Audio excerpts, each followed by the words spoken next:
Barbers!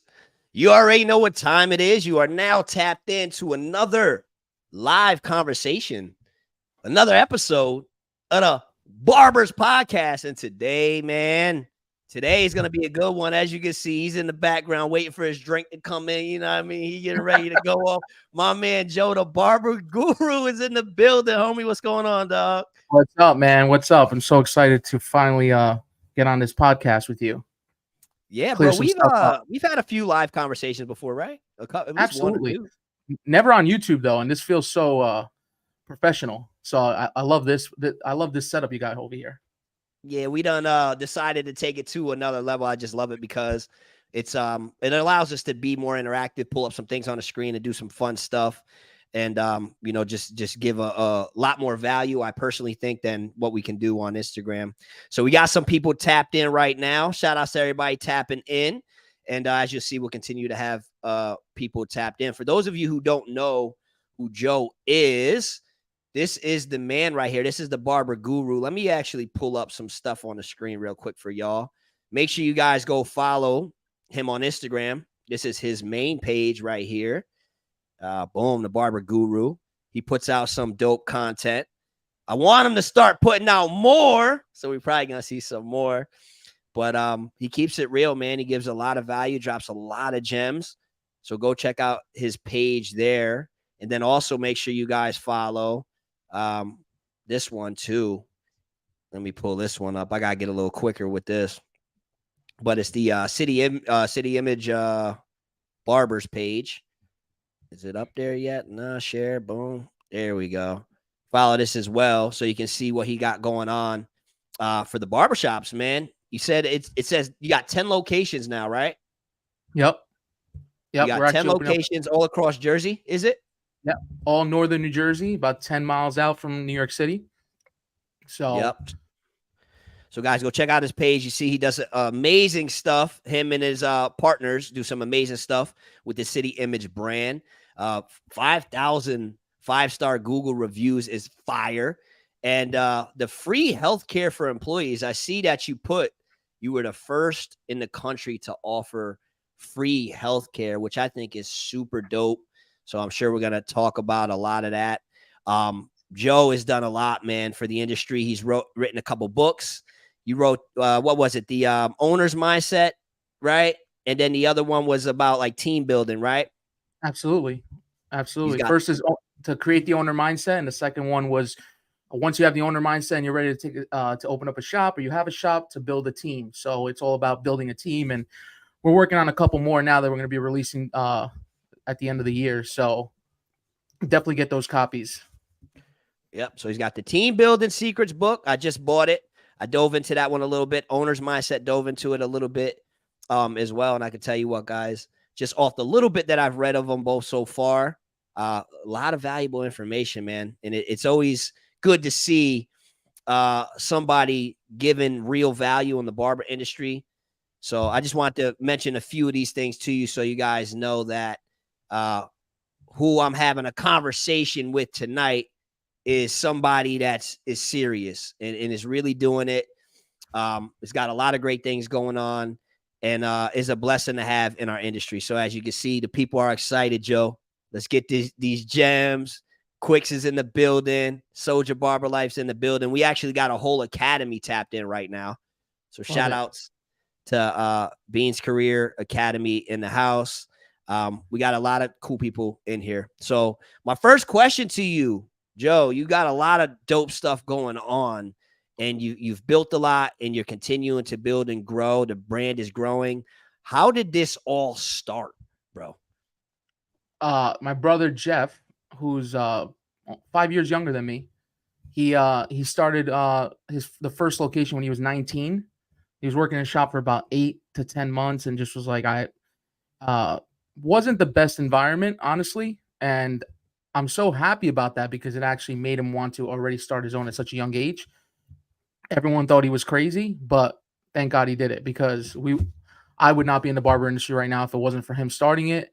And, over the years, obviously we had our growing pains, and I helped him out just from him being my younger brother. Wasn't really involved in it. I was managing a bank as a branch manager. And over the years, I think we just started realizing that we could take this shop to the next level if I just became full time. We also brought on our second employee ever hired, Isaac, became our partner in everything. So the three of us head the entire brand. And then obviously we have a couple of owner operator partners that were our employees that graduated to become owners.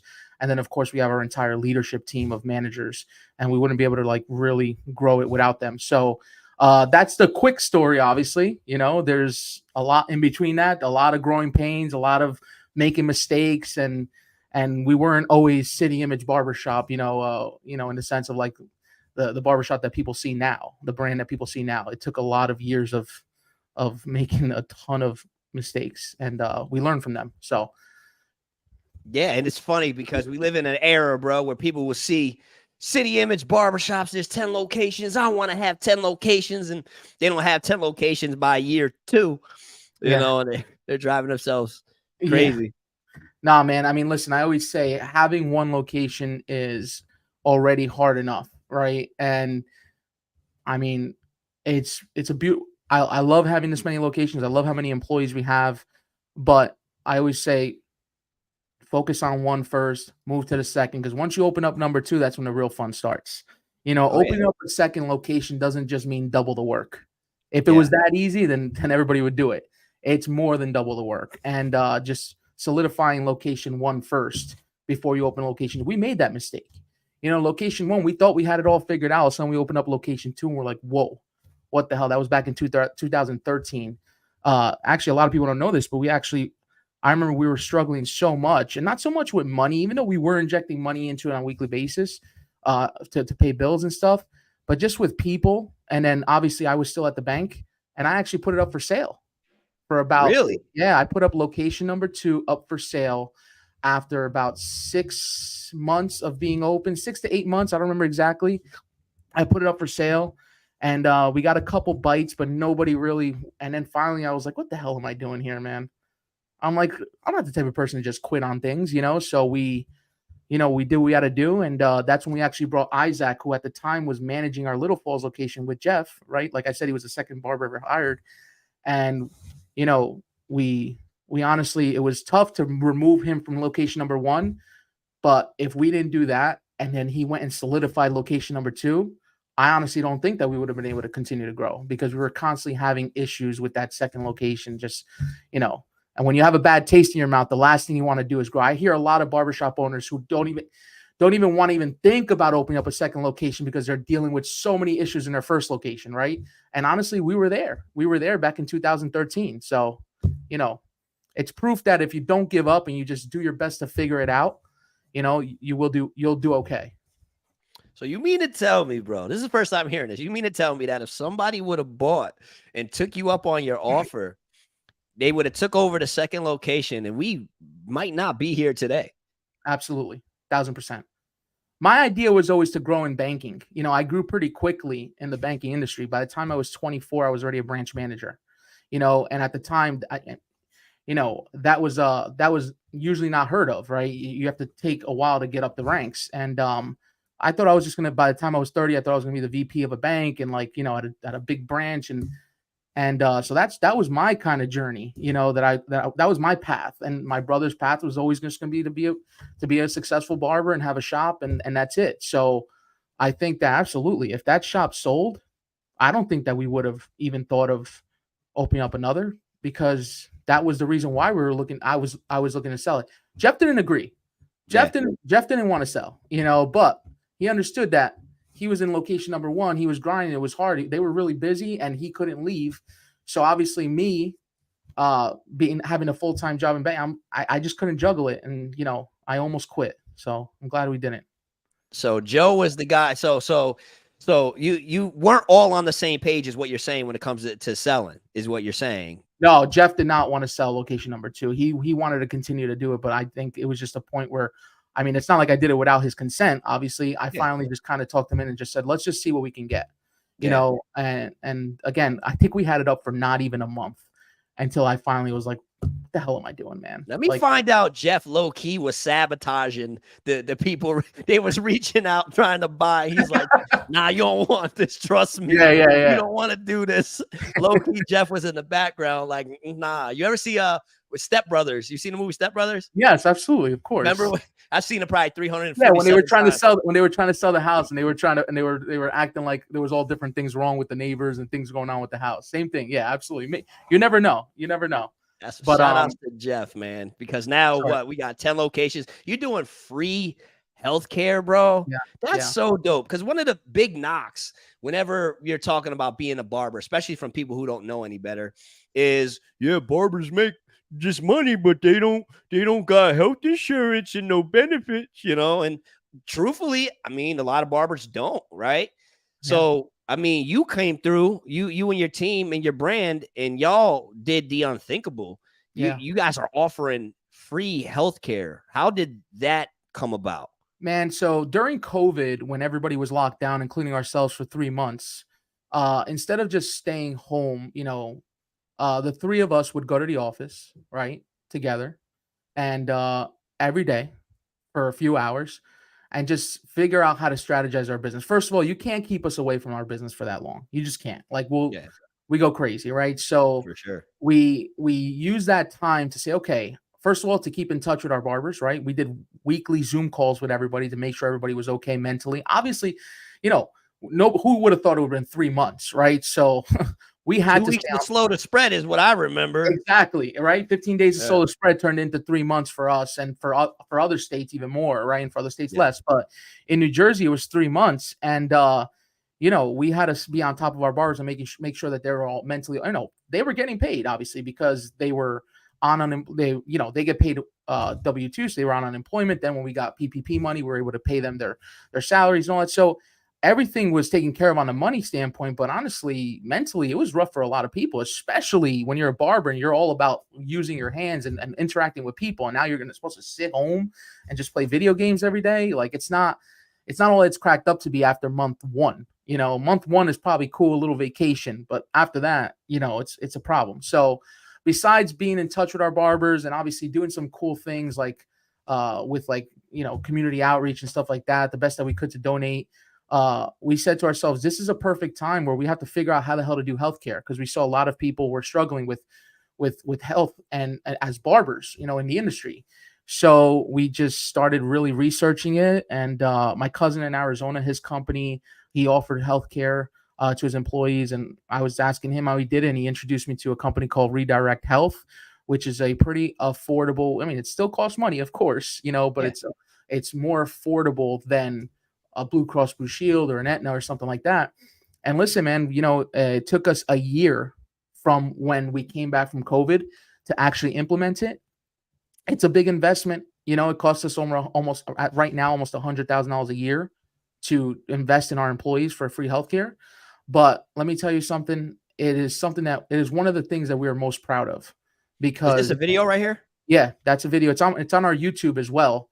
If you go to the City Image Barbershop YouTube, you'll see an entire video. Sitting home and okay, so this is like the snippet of it. Netflix and vegging out in front of the couch. Myself and my partners met every single day, and we planned for the future. Not only for the future of City Image, but for the future of barbering, because that's when we saw how many barbers were struggling. And we said, we have to do something about it. You had barbers leaving the industry to go do something else that they were not passionate about.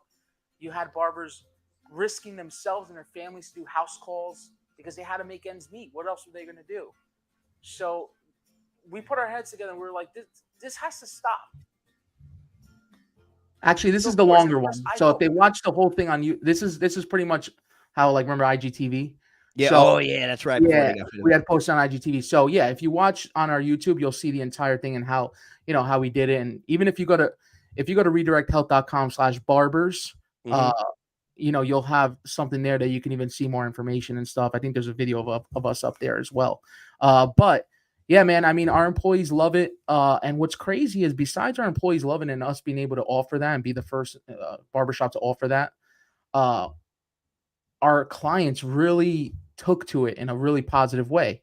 You always want to be you always want to give your money to a company that's taking care of their people, right? And that has a greater mission. And so on top of it being, this was something that we didn't realize would even happen, by the way. We were doing it all for the employees, and all of a sudden it started to like bring more clients on, and we're like, oh, we had no idea that this would even happen, right? And so it was a blessing in all forms, and we're really happy to be able to provide that. That's dope. So the Soldier Barber Life, my guy, shout outs to him, says, are you commission based, being that you offer healthcare? Absolutely, yes. We're not yet. We're only commission based. That's our model, and it's honestly the only way that you can really offer these types of benefits. Healthcare is not the only benefit we offer, Marv. And not to sit here and talk about all the beauties about working about City Image, but paid sick time, 401k, paid vacation time. If you work for us for a year, you get a week paid vacation. 3 years is 2 weeks, and 5 years is 3 weeks paid. And our employee retention rate is high. So we have quite a few people that are at the 5-year mark, and they got paid for 3 weeks vacation. And based on how much our barbers make, which is pretty much 6 figures, right? Some make even more. They get paid whatever they get for vacation. They get whatever they get paid. It's not just a flat fee. Hey, like, listen, vacation is only $700 a week. Like, no, if someone is making $1,500, $2,000 a week and they go on vacation, that's what we're paying. And so it's the only way to be able to achieve that is on a commission-based model, right? But it's not so much only because of the profits, obviously, because the margins are really low. It's barbering. Margins are low. I don't care if you are running your business correctly, your margins are very low in barbering. Okay. And that doesn't always mean that your margins are low because you have to give 80% away to your barbers. You can't. If you give 70 or 80% away to all your barbers, now you're not providing them with anything else. That's it. So now what happens is a lot of these barbershops in all areas are trying to take barbers from other barbershops by waving the 80% flag in front of their face. But what are they not doing? What are they not giving at that point? Right. And I always say 80% of nothing is nothing. Right. So, yeah, great. 80%. But if you're only cutting like $1,000 in haircuts, that's $800. What the heck is that? At City Image, obviously, we pay salary. We actually are, I would say we're one of the highest, or if not the highest paying salary barbershop in the country. We start our barbers at $1,000 a week now, plus incentive for commission, plus free healthcare after 3 months, plus paid sick time from the minute that they start.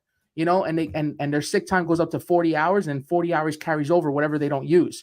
So this is all based on not only commission, but based on the fact that you have to get your barbers booked. Okay. And you have to provide an environment that's so good for clients to keep coming back, so that when you raise your prices, they're not as mad. We just recently raised our skin fade prices $10. So for a haircut, our average haircut is $35 to $40. For a skin fade is an extra $10. Okay. Why? Because skin fades were taking our barbers way too long. And, sorry. It was taking them 30 minutes, but they were some of them were really struggling, and it was taking the passion out of it. Right. So we said, okay, how are we going to do this? Well, you can't just raise your time without raising your prices. That makes no sense. Now you're losing money. I almost much rather say no skin fades at that point. Right. So how are we going to do this? Well, normally I do $1 a minute. Right. But it technically equals out to that, because if we do 45 minutes for a skin fade and they start at $35 with an extra $10, that's $45 for a 45-minute service. Okay. And now it's okay. Well, guess what? Were there some clients that were upset about it? Absolutely. Of course. But did we lose? No, because we provide such a great environment, and we're so professional, and everybody is on time. When a client walks in, the barber's waiting with the cape in their hand, ready to go. All right. Execute with urgency is one of our core values. Like, there's no working at City Image if you're not executing with urgency. We have a 4-day work week, 4 days on, 3 days off, 4 10-hour days. Okay. But now they have work-life balance. Our employees can spend time with their family with 3 days off. But when they're there, they're executing with urgency. They're being the complete professional that we not, I wouldn't say the word demand, because when you demand something of someone, they take it as a negative. Everyone believes this, right? Our culture is all about this. So that's how we're able to afford free healthcare, paid sick time, because everyone is so busy, right? Making money, where also we can profit enough to then give back to the company constantly. There's a ton of other benefits that, if you want to know them, I'll let you know, but I don't want to make this all about, what we provide at City Image. It's not a hiring sales pitch.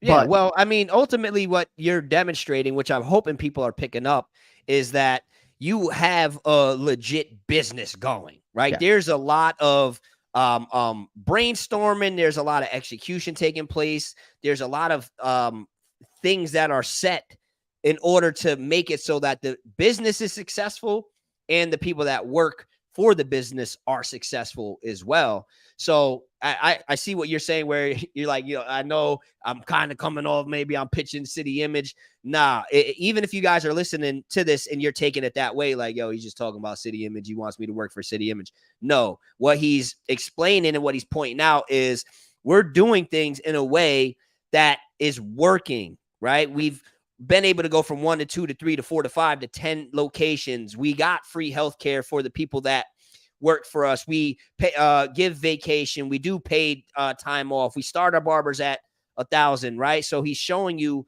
a business model that is working. So what I would now say to you is, okay, we probably have a ton of people that are either tapped in now or going to watch this at a future point, who are in a position where I'm just tired of working for the shop I'm at, right? I've been doing this, and I think I'm to the point now where I want to open my own, right? And we have some people that are just going to be fully committed to opening their own booth rent barbershop, right? And then we have others that are going to be fully committed to opening a commission base. I'd say definitely a lot less, because it's like the typical mindset is if you open a commission-based shop, you're robbing your barbers, which is just wild to me, right? So probably the majority are going to want to open their own booth rent, right? And then some commission. So what I would ask you is, what would some of your advice be to those people who are in a position now thinking about going out on their own and opening their own shop? And what are some of the mistakes that you see so many barbers make when they first decide they're going to open their own shop?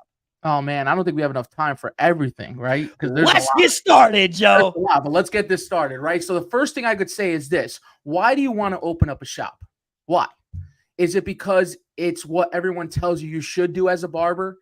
Is it because you hate your boss, right? Bad barbershop owners create bad employees, which then become bad barbershop owners. It's a vicious cycle that keeps happening in the barber industry, right? And it's all stems from people becoming barbershop owners, business owners, right? Because again, let's stop talking about barbershop owning. Let's talk about it's a business. If you only think it's a barbershop, it's always only going to be a barbershop. It's a business, right? Whether you have one employee or you have 50 or 100 employees, it's a business, okay? So what happens is people are opening up barbershops because they think that that's what they need to do. But you forget that 95% of the country is not a business owner, right? And there's a ton of employees that are very, very successful. You just have to find the right place to work at, right? So that's first of all. But if you're someone who's a leader and someone who really is an entrepreneur, and you're never going to hold that person back. You're never, right? If you're just waiting to come out and open up your own shop because you know that you can do it, then I encourage you to do it, right? But just make sure you're doing it for the right reasons, okay? I see a comment in here that says to make more money. Great. Make more money. Are you going to make more money? Well, if you're cutting in the shop, absolutely, right? You are, but not in the beginning. You better be prepared. You better be prepared to pay the bills coming out of your chair, right? Are you going to find barbers as easily? Well, I hear this all the time. Oh, if I was opening up a shop, I would make sure that I would hire barbers, this, and that. I would take care of my barbers out, and all of a sudden it comes time to do it, and they don't do it. They don't take care of their barbers. Well, they think take care of their barbers means I ain't gonna rob my barbers. Right. $85 a week booth rent. We all eating. And then the rent is due. Right. Then the lease rent is due. Right. Then the something breaks. The air conditioning breaks. Now you got to come up with $10,000 to change your AC unit, right? If it's a central air unit. Well, how are you going to afford that on booth rent, right? Can it happen? Yeah. But it's going to be difficult for you to really pay for these things and have enough money saved up, right, in the bank when you're focusing so much just on your own chair. That's what booth rent is. And listen, I'm not against the booth rent model. I'm against it for me and our business model. It's not our business model. But if it's what you want to do, no problem. Just keep in mind that there's only so much you're going to be able to want to get out of your people that work with you. Because remember, they're never going to see themselves as employees. All right. And then some people say, oh, it's commission 1099. That's still not an employee. An employee is when they're receiving a W-2. That's an actual employee. When they get benefits from being an employee of yours. Paid sick time. You can't give them paid sick time in 1099. You can't give them vacation time. Maybe you could do it like, off the books, but you're not really going to, right? Because you're always going to have that mindset of, no, you're a 1099, man. You got to worry about yourself, right? No, as an employee, they get all these benefits. So anyway, going back to opening up your own shop, just do it for the right reasons, right? Don't just do it because you can't stand the owner you work for. Don't just do it because you think you're going to make so much more money, right? Don't just do it because of your ego. Ego is something that is such a big killer, right? Your ego is what can make you make the worst decision of your life, right? Or the best decision. So understand why it is that you're doing it and then do it properly, right? Get some coaching. Ask people who are doing it and not just doing it in the barber industry, but if you have an uncle or a cousin or a friend that has a successful business, pick their brains. Because one thing I learned a long time ago is business. And that's the problem is we only focusing on barbershop, right? But people are people. And everyone wants to be taken care of. Everyone wants to feel great when they're working somewhere, right? So it doesn't matter. So if you know that your cousin has a great business and his employees or her employees seem like they're really happy to work there, pick his brain about how he's been able to do that, right? Don't just go in there blind, because I'm telling you, if you go into opening up a barbershop blind and thinking that all it takes is to get some chairs and stations and put up a sign and get a Booksy account, like, that's not a business. You're going in there blind. That's what I would say. Yeah, I love it. I shared on my page. Let me pull this up. I want to know your thoughts on this. Where are we at? Boom. So I shared this earlier today. I put, if you want to become a shop owner one day, here's 4 essential skills you're going to need to learn. And I put leadership is 1, recruiting and hiring 2, training people 3, managing people 4. All right. And I have my little gift. And I put, it's easy for us to complain and say nobody wants to work anymore, when the truth is there's a lot of hungry and ambitious people out there that are working towards their dreams, are working towards building their dreams. Don't let someone that lacks leadership skills and business sense convince you that you can't build a successful business because they couldn't. They were too lazy to learn the skills to be successful. You're not. What are some of your thoughts on that? I think it's absolutely right. I think that you didn't mention anything about haircutting there, right? Like what we do, our motto is we hire the person. This is when our business turned around, by the way. When we realized that we hire great people who just happen to know how to cut hair. We don't hire the barber. If you hire the barber, you're already losing at that point, right? And what happens is the industry is so used to this that sometimes even I get people who apply and the first thing they're doing is showing me their haircuts. Look at my, dude, I don't care about your haircuts, man. I want to know who you are. My interviews are 2 hours long. 2 hours, because I'm really going to know who the heck this person is. I'm letting them into my family, right? Are you just going to let anybody into your family? Marv, you got kids, right? Oh, I got 2 beautiful teenage daughters. Yo, so one day when they have a boyfriend, I don't know if they have one yet, but when they have a boyfriend, when they want to bring someone, why we gotta talk about? Come on, bro. Hey, we gotta talk about that. Right? Listen, my point is, are you just gonna allow them to date anybody, right? Right. Are you gonna really want to vet them and see if someone, So, and that's the point is, you're allowing people to come into your family, something that you've built and you cherish. You're just gonna allow them to come in just because they look good, right? Just because their haircuts are cool, dude. It doesn't take that to come. I don't know about anybody else, but at City Image, you got to be a certain type of person to work here. And I don't mean what you look like. I don't mean what nationality I don't mean any of that.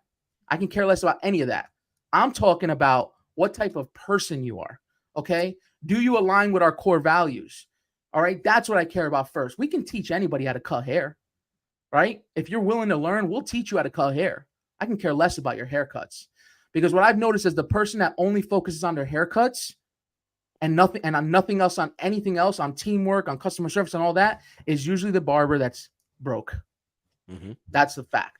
I love it. Right? And one of the conversations me and Will Stam had, he said, I forget where he heard it, but it's hire for character and then train for skill. There you go. Right? Because like somebody even put in the comments, haircuts can always get better. People just don't usually change too much. And that's something I have elaborated on a bunch of times. You can't really teach somebody to care about people. You can't teach people to be like a good person or to care. You just, we're just kind of wired the way we are to a degree, right? But you can teach somebody how to do a decent skin fade. And as you and I both know, if you can put out a decent skin fade, that chair will keep spinning. You know what I mean? But unfortunately, so many barbers, we say that we want to open our shop because we want to have the best shop in the city, the best shop in the town. And really all we're ever thinking about when we're saying that is we want to put out the best looking haircuts. We completely forget about everything else, you know? And I think that's like, it's a big mistake we make. And I think that's why there are so many bad barbershops right now, because barbers were just focused on the art side of it. And we don't understand the business side of it. And that's why I want to continue to have conversations like this, like the one I'm having with Joe right now, so that we can do our best to continue to educate you guys on the business side of things and give you guys insights and show you guys different things that can help you run successful businesses. And like I've been saying more recently, the bar is just set low, guys. Yeah. It's unfortunate, but in the barbershop world, the bar is set low. And you guys can see this very clearly if you just go to my TikTok page or some of the content that I share on my Instagram page that I've repurposed from TikTok, where I'm doing the skits and I'm talking about the things people hate about going to barbershops. And you can read the comments and see how barbershops are being ran right now, which for me is it makes me a little sad, but at the same time, it gets me excited because I'm like, yo, if we can get people to see where the bar is right now and see that, okay, we just got to be better leaders. We got to be better at customer service. We got to be better people. We got to do some of these things better, and we can have a thriving business. I think it's dope because ultimately we can raise the bar and we can start opening better barbershops, and these people can start having a lot better experiences rather than people just going into spots where barbers are acting all entitled and acting like they're quote unquote rappers, is what the people like to say. They think they're celebrities, and they think that because they can do a cool fade that they can treat people however they want. And it's leaving a bad taste in a lot of people's mouths. You know what I'm saying, Joe? Absolutely. Absolutely. I agree. Man, I hear, you know, I know a lot of people and the pain that they have right now with finding quality employees, right? Like I see here, barbers and barbershops everywhere, but it's so hard to find a barber for a lot of people. You know,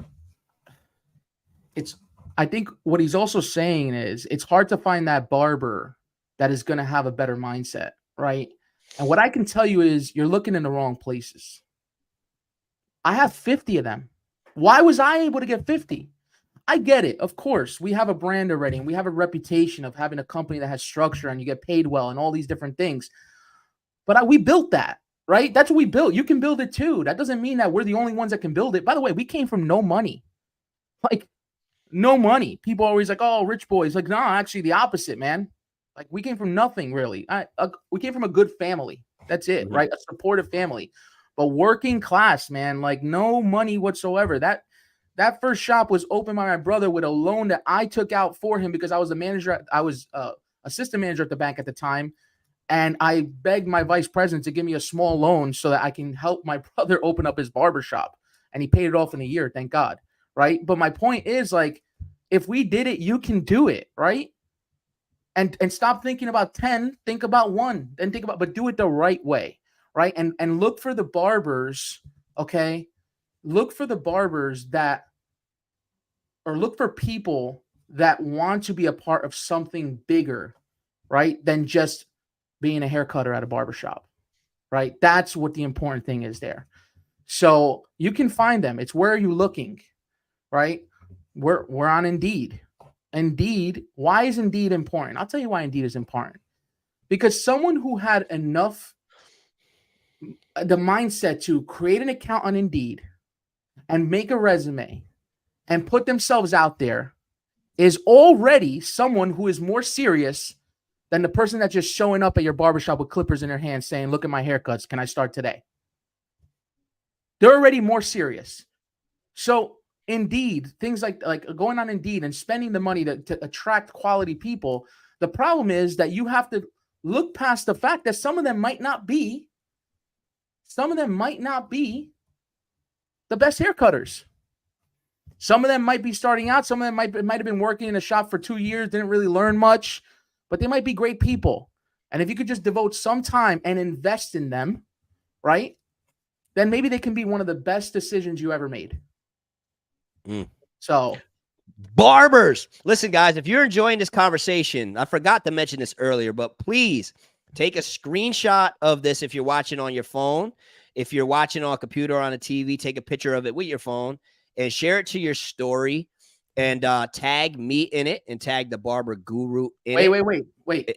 I want to tell you something before you do this. Okay, what you got for me, bro?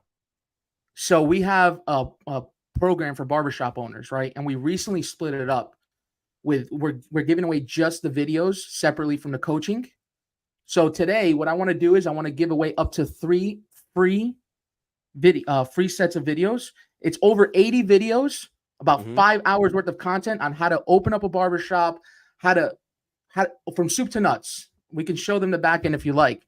So if they do that, can we choose some to give away for free? Yeah, I think that's what do you guys think in the chat? We gonna give some stuff away for free?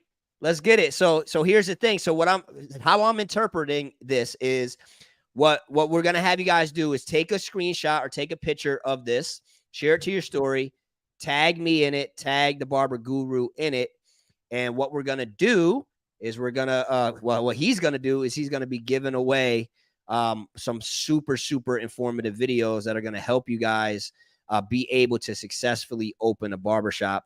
And you said you're going to pick what, 3 people? Yeah, I'm going to pick 3 people. But let's make sure we get these shares so that, the 3. So I don't want just 3 people sharing it. I want to actually I want to actually randomly choose 3 people. But yeah, definitely. Yeah. And by the way, definitely going to. These videos, I know you sent me the program you sent me is the one that you want me that you're going to be giving away, right? Yes. Because what I can do is I can pull it up. Let me pull it up real quick. Let me pull it up on the screen. Where are we at? Just so you guys get an idea, too, of what we're talking about. This right here, right? Yes. So do you want to explain a little bit what this is, just so everybody watching knows? So if you scroll through it, right? So what happens is we have, as you can see, it's the first step is developing the right mindset. So there's 20 videos there just on that. The next thing is a self-assessment of yourself or your business, right? The next thing is establishing the vision that you want for your business. The next one after that, which is the biggest part, and it shows you how important it is team building. So if you keep scrolling, and you'll see how long the team building section is. Because when people ask, how is that you've grown? It's like, well, you got to have the right team. And having the right team is not only hiring the right people, but then empowering them and helping them grow. You can't just hire a team and leave them stagnant, right? So the team building section is huge. If you go to the next section, obviously it starts with creating a system. And then the last thing is maintaining consistency, because anything you learn, if you don't do it consistently, it's going to go out the window, right? Marv, I'm sure you've had a few people that have taken your course and they take it, they're all about it, and then they post for like 1 week and then they never post again. I know some of my barbers, if you guys are listening, we bought the course for some of them and they're all about it and then they stop posting, because obviously posting on social media is very difficult to do, right? To keep on doing it consistently. You know how hard it is, right? Same thing with this, So we teach you here. We show you a little breakdown on how to be consistent in everything that you've chosen to do for your business. So these set of videos are normally, just the videos alone are $1,000, and we're giving away 3 of them tonight, right? And we're also going to have a really cool offer for anybody that's listening, but I'm going to tell you about that in a little bit. I want more and more people to listen. Oh, I like that. So guys, I hope you guys can see this. All right. So if you haven't done so already, take a picture, screenshot, whatever you got to do. Share this to your story on Instagram. Tag me in it. Tag the Barber Guru in it. And we will, or he will, however we'll figure it out. We'll be picking three people to get some stuff. So I want to talk to you about something, bro, because I feel like you got some people mad at you, man. You got some people, you had some people mad at you the other day, and then I feel like I took some of your stuff and put it on my page, and then now they not just mad at you, they're mad at me too. So there's some people mad. So what I want to do is I want to pull up a video real quick. And then I want to share what I took from it. And then I want to hear what you like, the context about it. So here's the video. Let me turn the sound on. 11 o'clock at night on a Friday. Cutting hair at 11 o'clock at night on a Friday and posting it on social media is not a flex. All that means is that you're not busy enough from Monday to Thursday. The real flex is getting out at a reasonable time so you can go home and spend time with your family. Cutting hair at 11 o'clock at night on a Friday. Now, what I'm going to say, first and foremost, is you done started a whole lot with an 18-second clip. Yeah. A whole lot. An 18-second clip, right? Isaiah says, the best video.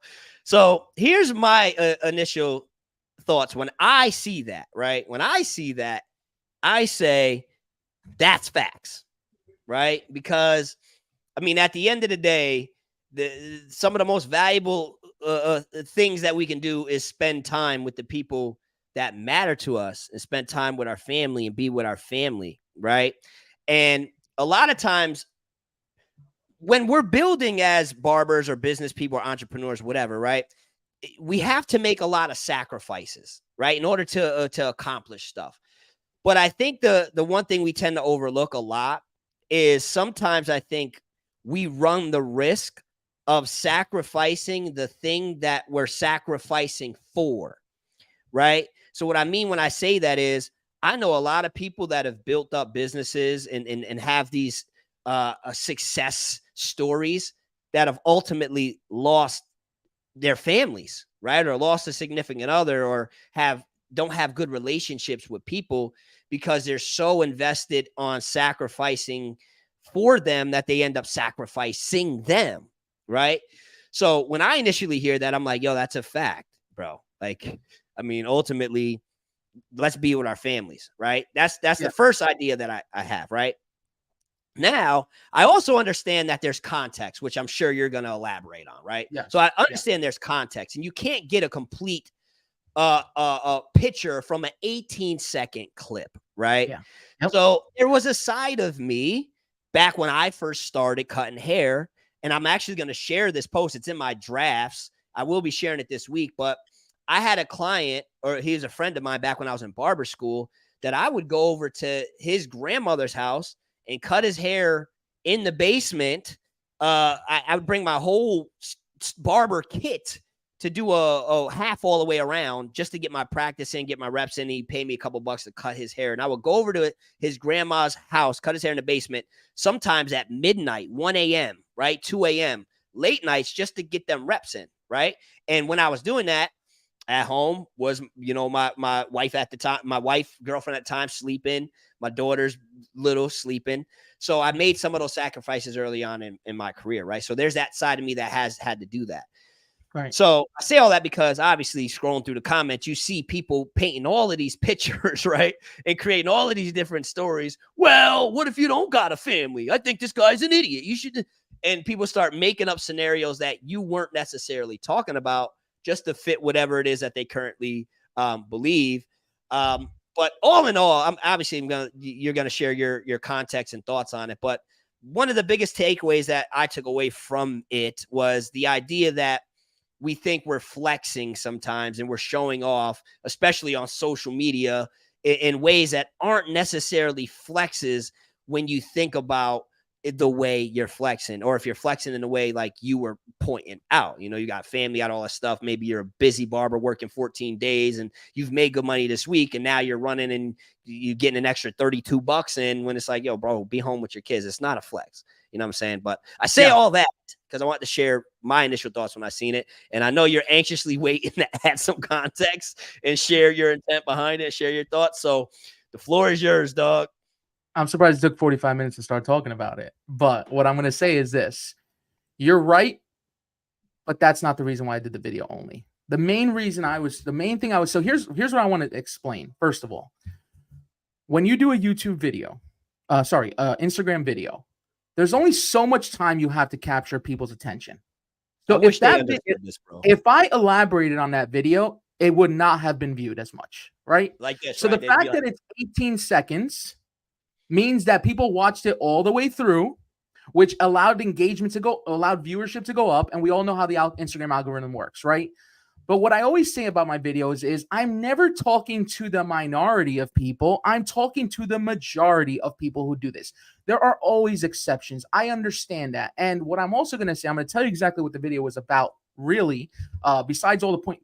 What you said was exactly true, but that's a result of what I made the video for. The video was because here's the problem. As an industry, we need to stop focusing on just the clients who want to get haircuts on the weekends and start focusing on being so professional that you are attracting a person that is willing to get a haircut at 11 a.m. on a Tuesday. And when you do that, that is when you are no longer going to have to cut hair at 11 o'clock at night on a Friday. Because here's the thing, the ones that are flexing, I never see them flexing on Tuesday at 11 o'clock in the morning that they're booked solid. They're probably sleeping during that time. They probably left the shop to go to the gym because they don't have any appointments. And all of a sudden Friday hits and they don't have enough money to hang out. So what do they have to do? They have to stay till 11, 12 o'clock at night because, of course, the person who wants a haircut on a Friday, Saturday doesn't care about customer service. Doesn't care about any of that crap. They just want to cut. Goes back to my other video that was controversial. They don't care about you, bro. They don't. Hold up. I got to pull that up. Pull that up then. I got to pull that up. So they know what you're talking about, bro. I got to pull that up. And then you finish, but let me pull that up too. I love that one. Where are we at? Where is it? Right there, the green one. Yeah. Why am I overlooking this? There's a green. It's right. Oh, here we go. Yeah. Barbers, let me just explain something.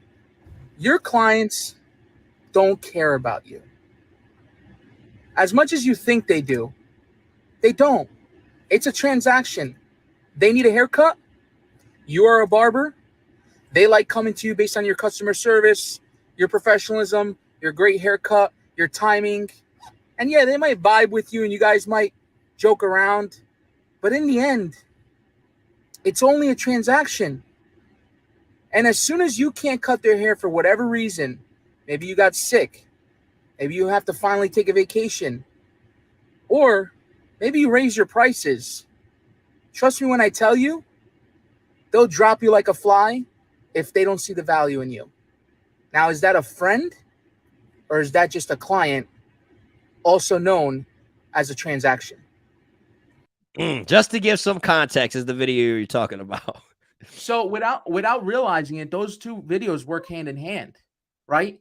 Because what you're doing is you're thinking it's cool to be cutting at 11 o'clock, but all they're doing is taking advantage of you. And you know what? You're taking advantage of as well because you didn't do well enough during the week that you had to cut at 11 o'clock at night. And then you're posting it as if it's cool, right? It's not cool, man. It's not cool to be cutting at 11 o'clock at night. I respect the grind, though. I respect the hustle. If you are cutting if you're busy every day and on top of that, you're cutting at night because you're trying to get more money to save up to buy a house, to buy a car, to open up your own barbershop. Exactly. Open up your own barbershop. I respect that.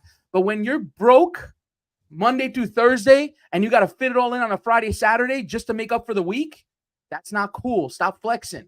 That's my point. The real flex is when you're so busy until 7 o'clock. All right. And some of my barbers are on here, actually. Shout out to City Image, to all the City Image barbers that are watching. Yes, sir. Right. They know I'm not lying, man.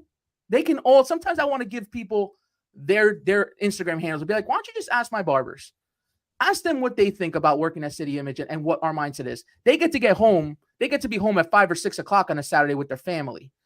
And I guarantee you, they make probably a lot more than a lot of these barbers do that are flexing on 11 o'clock at night. Okay. And that's my point is, as an industry, we need to stop thinking it's cool to be cutting at 11 o'clock, 12 o'clock at night with the hookah on and the music blasting. Like, it's not cool, bro. This is why the industry is so low, is looked at as such a joke, honestly, because of that. And what happens when an industry is looked at as a joke? Prices stay down. If prices stay down, what happens? You're always going to be chasing money on the toughest times to chase it. I love when barbers post up how busy they are on a holiday week. Bro, you should be busy on a holiday week, bro. Why don't you post in the middle of January that you're booked up? Then tell me you're busy. And again, this is not a shot towards them. It's actually sad. I want everybody to do well.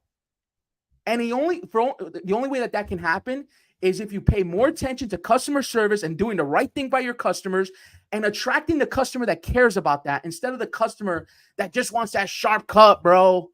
Like, bro, let me tell you something. That sharp cut client is going to leave you not as soon as you piss them off, like you don't show up to their appointment because they don't care about customer service.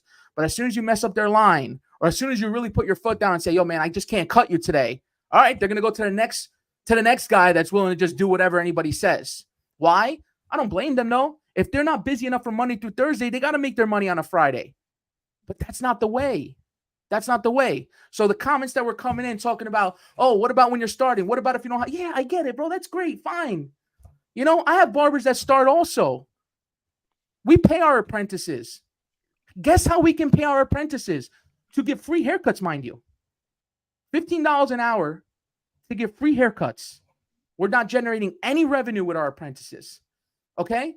And we start them at $15 an hour, which is a pretty good pay for someone who has barely any skill yet.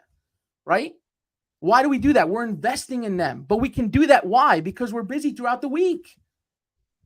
Right? We can do that. So my point is that my goal was not to piss people off and make them think that I'm coming at them. My point is, let's all do a better job for everyone to get busy on Monday, Tuesday, Wednesday, Thursday, Friday during the day, than only focusing on the weekend clients. Because the weekend clients are the ones that are really not loyal. I don't care what anybody says. And I hear these still, oh, my clients love me. My clients, no, they're not, bro. They're not. Anybody that only focuses on the haircut is not loyal. Yeah, and I want to piggyback right off of that, bro, because I was waiting to say, it's interesting how we'll have the same person will push back against you if you say, client, it's a business transaction, they don't care about you the way you think they do. The same person that will push back and be like, well, my clients love me, it's different with all mine, I got a bunch of loyal clients, yada yada yada. That same person is the person going into the shop at 11 p.m. at night to do the haircut, thinking that they're going above and beyond, or trying to project that they're going above and beyond. But the truth is, the only reason they're going in at 11 at night to do that cut is because there's that big part of them that thinks, well, if I don't go and do this, they're going to go somewhere else to get their hair cut. Which so means they don't not loyal. believe that they're loyal, right? Exactly. And you'll get slapped in your face real quick when you start putting some of this loyalty stuff to the test, and you'll see, like, damn, you'll have these clients that you went above and beyond for, to go in early, to stay late, to squeeze in on your lunch, to squeeze in between appointments because you believe that they were loyal. But then that one time you couldn't, or that one time you raise your price $5, next thing you know, they're in the next barber's chair. Were they as loyal as you thought? No. And most clients they aren't. And one thing that you'll also learn, I've been cutting hair for 12 years now, OG status, I guess people say, is that your loyal clients, or the people that do truly want to only get their hair cut from you, they will adjust, bro. I've had people act like they couldn't get in at a certain time. Like, bro, there's, what, you're only cutting the 5 today. There's no way I can make it there until 7 o'clock, blah, blah, blah. And they will fight with you and act like they can't adjust and they have to figure something else out. But guess what? They end up adjusting and they end up figuring out a way to make it happen because they truly want to get their haircut from you. You'll see people will adjust when you stick to your boundaries. What were you going to say, Joe? Well, another thing is, like, one of our core values is win together. So also, if you can't cut them, there's nothing wrong with saying, if it's a team environment, right? And I know that a lot of barbershops are not. In our shops, we don't allow it to not be a team environment. It's okay to have them go to one of your other barbers. Hey, man, listen, I'm sorry. Unfortunately, I'm booked up. But listen, my boy Danny over here, shout out to Danny at City Image. My boy Danny over here can hook you up. He's really good. Try him out, right? That's being a team. That's keeping the person in the shop, right? So there's nothing wrong with doing it. And that's what I was trying to say is, let's get into the habit of not focusing on the weekend and focusing on getting busy all day long, every day from Monday through Thursday, as well as Friday and Saturday. Yeah. When your Tuesday looks like your Saturday, and I got 4 or 5 of our barbers in here, and you guys could comment if you know what I'm talking about. Edwin, Danny, Zay, Ozzy, their Tuesdays look like their Saturdays, and I'm not lying. Okay, so my point is, that's when you know success is. And guess what? They get out at 7 o'clock at night. They're not staying in the shop till 9. On Saturdays, they get out at 6. They're not staying at the shop till 9, 10, 11, 12 at night. Okay? So that's my point here. That's what here's Freddie, another one. Freddie doesn't even work Saturdays. He's been with us for 10 years. Okay? So that's my point, man. Like, you don't have to be at the shop till 11 o'clock at night. Right? Now, if you have to do it in the beginning, I get it, but I don't. That means you're not doing enough throughout the week to gain that clientele that's willing to come on a Monday at 10 a.m. That's all I'm saying. And there's guys, obviously, like I seen one of the comments on my post was like, if I'm doing that, I'm getting paid $500, right? Of course, if you have these people, because as you grow and evolve, you'll get some people that will just throw some large sums of money at you, right? So obviously, guys, if you can go in at 11 o'clock and make a quick $500 when you used to get paid $35 a cut, of course, like, why not do that, right? But in most instances, guys, it's not that. And you all know that. It's not that. It's us going in to make that extra little couple dollars, right? And more so in most instances, it's because there's that big part of us that fears that if we don't go do it, they're just going to go somewhere else. And that's what it is. And even if they do, bro, it's at the end of the day, what you start to learn as a barber, and this is why I go so hard, and I know Joe goes so hard to try to teach you guys how to run business right and be professional and some of the things that you should care about more than others, because what we want you to understand is that there's always going to be more than enough people for you guys to cut. Always.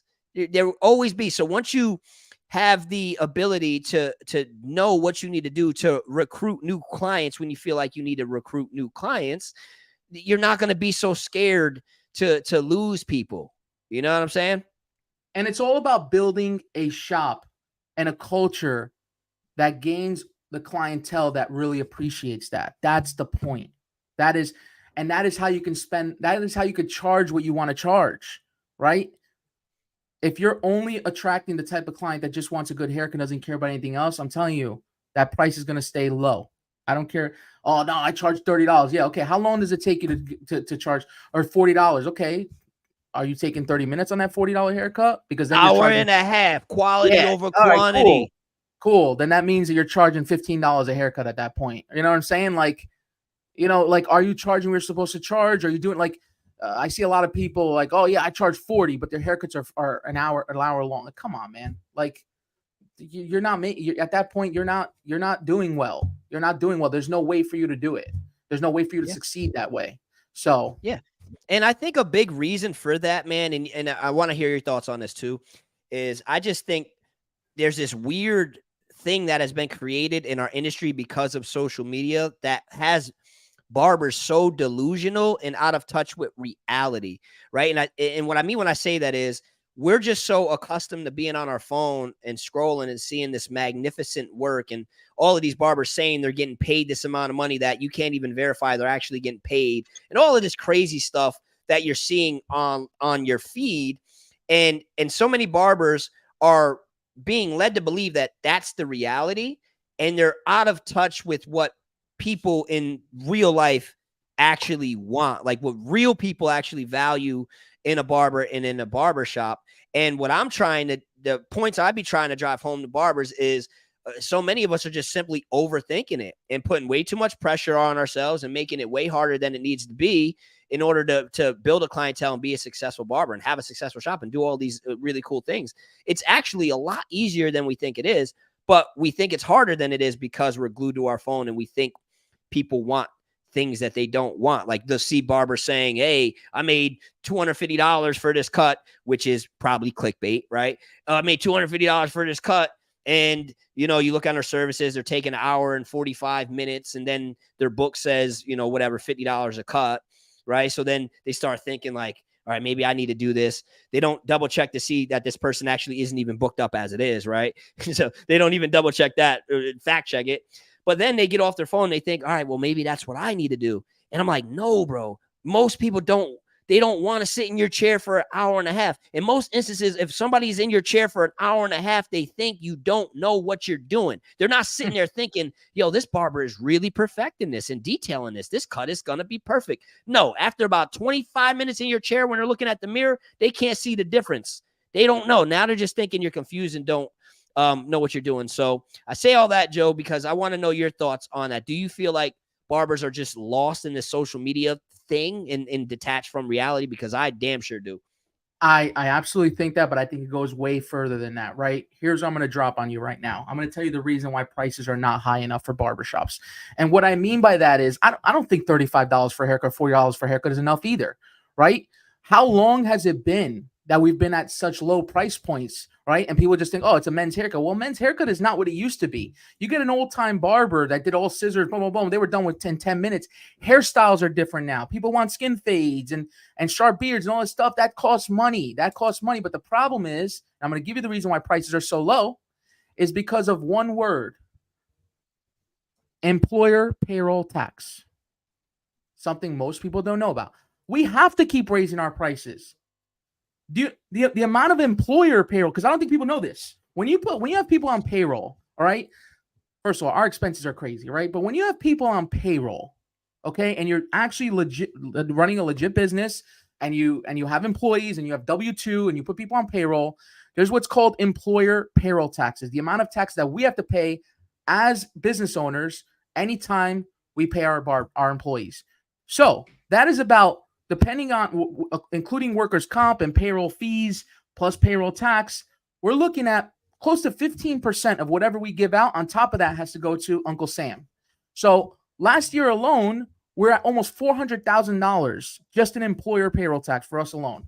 So I have to raise my price. But here's the problem. For all these shops that are paying cash, not paying their barbers the right way, not doing W-2, they don't need to worry about this stuff. The ones that are doing cash only, the ones that are charging that everyone else has their own credit card fees, the ones that are using Venmo instead of credit cards, instead of swiping a credit card, they don't have our credit card fees are over $100,000 a year, right? Now, I'm not even talking about our healthcare and all the other benefits that we give, right? I'm just talking about the stuff that's needed to run our business, right? So we have to raise our prices. We have to have higher prices. But the reason why the prices are so low in most shops, including ours, because again, I don't think $35, $40 is enough for a men's haircut nowadays, is because everyone has everyone has a facade of what they think, a bad perception of what they think they're profitable, right? They're only profitable because, number one, they're cutting in the shop, right? So their margins are higher now because they're shop owner, they're cutting in the shop, which is no problem, of course. And number two, they're paying their employees cash. So now they don't have payroll tax. They don't have credit card fees. They don't have all these things. So now, of course, they can keep their haircuts at $25 and still profit, right? But if they had all these things, plus rent, plus paid vacation, plus sick time, plus supplies for water, plus all these things. There's no way you can have a $25 haircut. There's no way you can do a $30 haircut. You better be damn sure you're going to be on top of your barbers and say, hey guys, you guys need to finish haircuts in a half hour because that's what clients really want. And you know what? We're going to increase your price every 6 months to a year because as demand builds, you have to keep increasing your price. Don't worry. We got your back. All right. Let us focus on making sure that clients keep coming back and you just have to retain them. We're going to do all the marketing. We're going to do all these things, but that stuff costs money. And that is the main reason. That is one of the main reasons why prices have stayed low is because people that have a lot of barbershop owners are not really, don't really have to have the expenses of what a real business has. Think about it. Why are salon prices so much higher? Because salons have been doing payroll for a very long time. You go get a haircut at a salon, it's definitely not as good as a seasoned barber would give a men's haircut, right? And they know that, right? And they're charging $60 for that haircut. Meanwhile, we're sitting here like idiots charging $30 and taking $45. Like, come on. There's no way. It's a recipe for disaster, right? So the reason why we have to keep increasing our prices is because of that, because we have all these bills. And if you are running an actual business where you have employees, not a shop, not a chair rental business, not that a chair rental shop is not a business, but in the business model of commission, you have all these bills, you're going to have to raise your prices. You're going to see how much. Now you can't say, I'm taking care of my barbers, I'm giving them 80%. There's no way. You're in the negative at that point, and you haven't even paid rent yet. You haven't paid electric, gas, cable, internet, all these different things. You haven't even paid that yet. You're already in the negative because of payroll tax. That's something that people don't realize. So yeah, and I want to just add, because I hope what you guys are hearing too is that they're running the numbers at City Image Barbershop, right? Like they're looking at the cost of things. They're actually running the numbers. I think so many barbers, because we lack any business sense at all, we never run numbers. Like we say ridiculous stuff like, yo, bro, why are we paying him? Why are we making the owner rich? We should just open our own. You know what? Yeah, we should do that. All right, bet. Let's do it. Me and you will open the shop and we'll charge $175 a month for booth rent. Bro, you haven't even looked at the location yet. You don't even know how many chairs you can fit in there yet. You don't know nothing about what you're trying to do, but you've already decided that you're going to charge $175 booth rent. The next thing you know, barbers, because we have no business sense, leave the shop. We go, we rent a space. We can fit 4 chairs in it. The overhead's $2,000 a month. Now we're running $175 a week booth rent. And next thing you know, it just doesn't make any sense whatsoever. It's just like not profitable in no way, shape, or form. And then when barbers actually take some time and run the numbers, it's just like, what are we doing? This makes no sense. Now it leads to partnerships not working because nobody's making money. Now they both split up. Now, next thing you know, one barber goes and says, man, I don't want to do this no more. I'm going to get my own suite. The other barber quits the barber industry, starts driving trucks, and it's just a complete disaster simply because we just don't run the numbers. Here's what I say. Remove yourself and your chair from the shop and then run the numbers and see if you could even pay the bills. That's what I say. The answer to that is usually no. No. I loved it. Me and Will were having a debate. We were talking about the suites, which I want to hear your thoughts on that at some point too, like the suite idea. I pretty much feel like I already know, but just some of the thoughts. But there was this one guy who came on and he commented and he was just like, yo, bro, I hear what y'all saying about the suites, but I have a suite and I have 2 barbershops and my suite is more profitable than my barbershops. And I'm like, but bro, that's because you cut hair there. You cut hair there. It's different. Like if you stop cutting hair there, now, like you're not cutting hair at the 2 shops. You know what I'm saying? So stop cutting hair at the suite and see, let's start running numbers. You know what I mean? Or a better move would just be close the suite and go cut one of the shops. Like what the heck are you doing? But it's neither here nor there, but it's just interesting because barbers don't remove themselves from the equation. And that's why so many barbers, when they open a shop, end up getting stuck behind the chair. And then we say, well, it's just a passion over profit. I love it, blah, blah, blah. When the truth is, it's just like we have to keep cutting because if we don't keep cutting, the business can't sustain itself. Dude, listen, what that guy said, I can't believe that we even have to like explain stuff like that. Like that. It's just, and that's not even a shot towards barbers or anything. It's sad. It's sad. You and I were talking about that the other night on a DM. It's like, it's so sad that barbers don't even realize that we're helping. We're trying to help at least, right? And they don't even see it that way. It's pretty crazy. What I feel about suites, here's what I feel about suites. Obviously, I'm against them because I own a chain of barbershops and I want people to grow with me. And but me separating myself from all that and pretending, let's say I was just someone who's knowledgeable about the industry but doesn't own shops, I think a suite goes against what the feeling of a barbershop is. Okay? You walk into a barbershop and everyone's talking to each other. It's a great environment. It's cool, it's fun, it's friendly, you know. And now you're in a suite, right? And maybe you're the client who likes that personal environment, but here's one thing. Most barbers, what they don't realize, and actually not even, I've spoken to a lot of hairstylists also that had suites and they left it, is that you get to become lonely, okay? And you'd be surprised how much you feed off of everyone else in your shop, as long as you have the right team, of course. You feed off of these people, right? And now you're by yourself and you're just waiting for your next client. And if the client, and a lot of times if the client is someone who likes a private experience, they're probably not talking much all the time either. So it's a lot of quietness, a lot of like awkwardness. And it just, I also, on another hand, another bad part of the suite that I think is it doesn't hold people accountable. When you have a storefront, you know you have to be open for business because people are going to come off the street, walk up to your store, and all of a sudden it's closed, right? Your business is not going to last that much. But because you have a suite, you feel like, I could open whenever I want, I could close whenever I want. Yeah, but so now what's going to happen is if you got 10 people booked and all of a sudden your girlfriend tells you, hey, why don't we go to the beach tomorrow? And you're like, damn, man, it's going to be nice out. You know what? Let me just call my clients and reschedule them. Let me rebook them, right?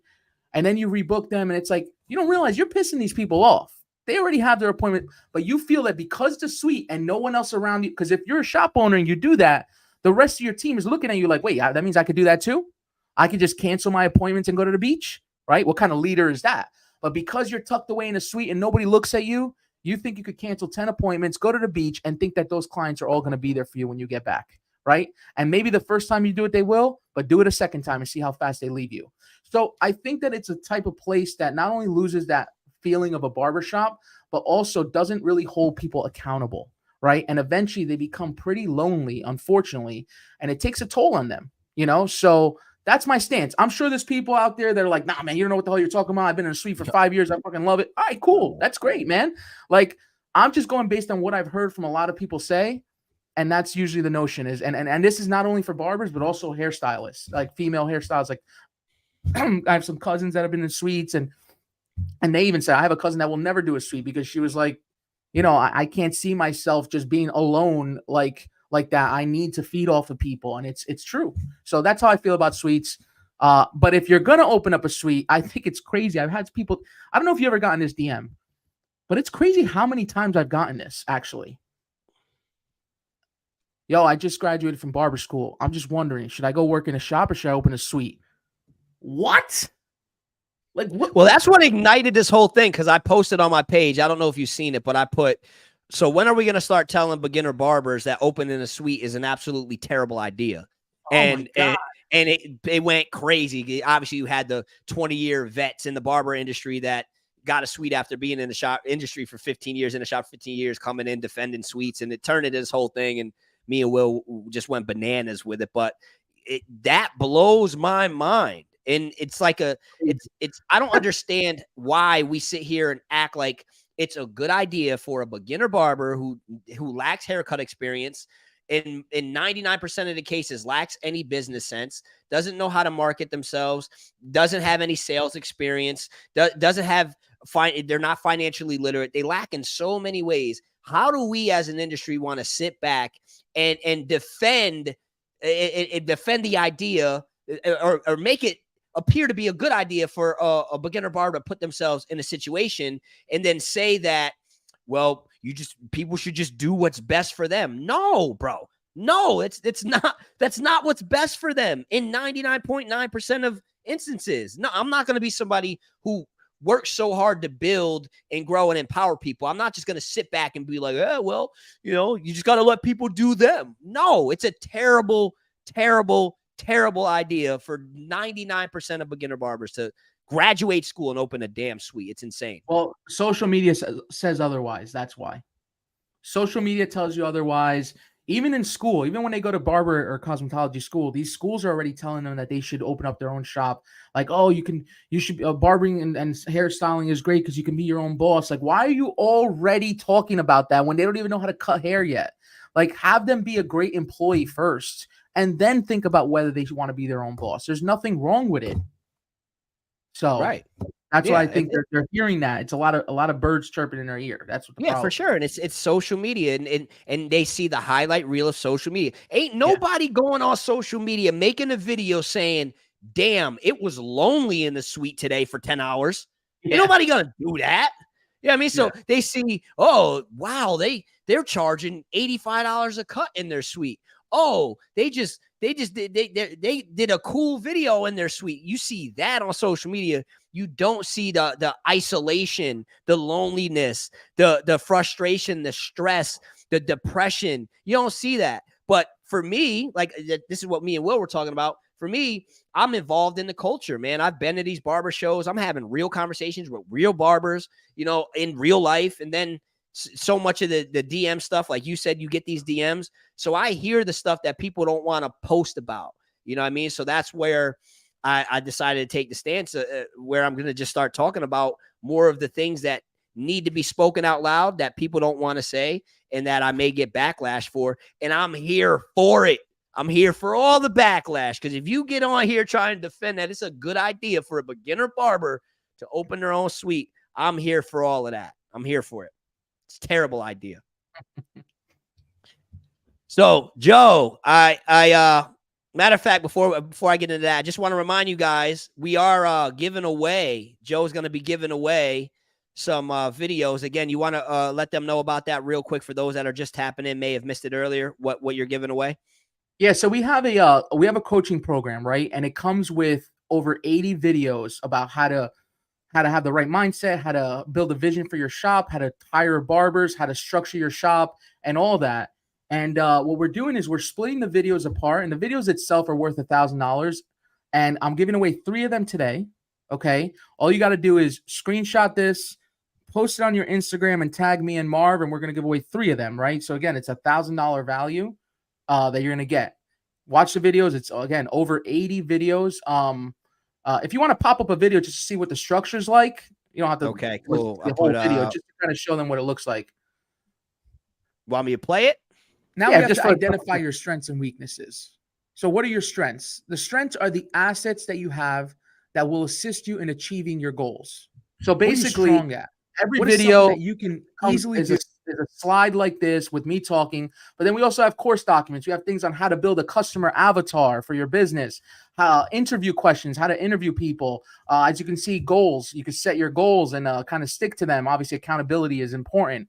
Whether you're someone who wants to open up a barbershop or whether you're a barbershop owner, these videos are going to be very, very knowledgeable for you, helpful for you to gain a lot of knowledge. And like I always say with education, it's like, even if you learn one thing, it was one thing more than you knew before. So why not? Right. So we're giving away 3 of these for free, but I also want to have a special price just for anybody that's watching, Marv. Okay. So here's what we're going to do. Again, these videos are normally $1,000 just for the videos. And then if you want to get into the coaching program, that's a different story. We meet about that. But what I'm going to do tonight until midnight only, okay, we're going to do these videos for $99. So if you want these videos for $99, DM me with the word or the name Marv, okay, and you will get it for $99. Like I said, for $100, I'm sure you spent more than that on dinner this past weekend or drinks or whatever. You're getting a lot of knowledge, okay? And so even if you put it on your story to get the free ones, I would still DM me just in case you don't win it. At least you're locked in for that $99 price. Again, it's only until midnight, so make sure you DM me before midnight. Yeah, that's what we're doing just for Marv's viewers. Yep. So just for clarity, you guys got 2 tasks right now. Number 1, Joe's going to be giving away 3 of those for free. They're worth $1,000. All right. So for your chance to get those given to you for free, all you got to do is take a screenshot of this live on your, if you're watching on your phone, or take a picture of this with your phone if you're watching it on TV or wherever you're watching it. Share it to your IG story. Tag me in it. Tag the Barber Guru in it. And when we're done, what he's going to do is end up picking 3 of you guys to give it away to for free. Okay, so that's step number 1. Step number 2, if you're interested in, because obviously only 3 people are going to win, so, you know, there's a chance you won't win. If you want to be able to purchase those videos, all right, it's $1,000 for those videos. Until midnight tonight, he's doing a crazy promotion where he's going to give them to you for just $99, all of the videos. So all you got to do is DM him at the Barber Guru on Instagram and just say Marv. Okay, DM him and say Marv, and then when we're done with this live, he'll get back to you and give you the all the instructions to take advantage of the special. So did I cover everything? I didn't miss nothing, right? Absolutely. That's it. That's it. You're good. All right, cool. Chris said, I would freaking love to win one of these for my owner to show him appreciation for his patience, take me under his wing. So, Chris, make sure you tag this in your story for your chance to win it for free, and then DM the Barber Guru and say Marv. So that way, if you don't win, you can purchase it for just $99. So what I want to do, if you're cool with it, Joe, is for the next few minutes, I want to take a couple questions. Guys, spam the chat with some questions that you got for Joe, more so than me. And what we're going to do probably for, I'd say, the next 20 minutes or so is try to answer some questions and give you all some value. I hope you guys are getting a lot of value out of this. Again, Joe has been doing amazing things in Jersey, amazing things online. City Image Barbershop, there's 10 of them. They've been crushing it. They continue to grow. And he's helping a lot of barbers all over the world with his digital products, his courses, his mentorship as well. So, guys, make sure he's an open book. Make sure you ask your questions. Don't hold anything back. Shoot your shot, and we'll do our best to answer the questions as long as they're good questions, man. Don't come on, guys. Like, ask a good question that you can get value from, and everybody else can get value from. And I'm going to scroll up and see if there's any questions that we might have overlooked that I can throw on the screen for you right now. Let me see. I know there was a good one earlier. I don't know if you've seen it. And I appreciate you too, Joe, for taking the time to have this conversation too. No, likewise, man. I did see a really good one. I've seen a few good ones. Mad Mike asked it twice. Maybe we should put that one up to start. Okay. I'm trying to find it. Was it the lead? He said this one right here. Yeah. Yes, does your leadership this one? Yep. Okay. So the question is, does your leadership team get paid a lot more than a regular employee of your shops? What do you do to attract barbers to want to take on the extra responsibilities of a manager position?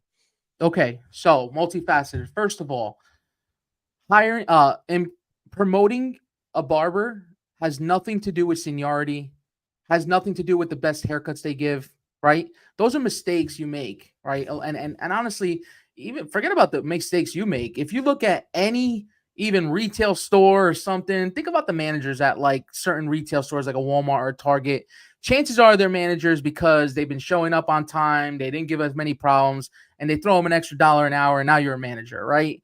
Are they really supporting them on a leadership standpoint? But are they real leaders, right? That's the key thing. So first of all, you have to look for leaders and your team, okay? Then once you see who your leaders are, then obviously you can start to begin to groom them. So what we do is we see who our leaders are, and you say, what do you do to attract barbers that want to take extra responsibilities? Well, if you're a natural leader, responsibility is not a bad thing. It's a good thing, right? That's actually in my mindset book, is responsibility is a good thing if you are a natural born leader. So if you're someone who's like, oh, I don't know why I got to do this. I don't know. Well, you're not a leader. But if you're something like, yo, I'll do that and I want more. What else you got for me? You know, I'm willing to help out any way I can. That's a leader, right?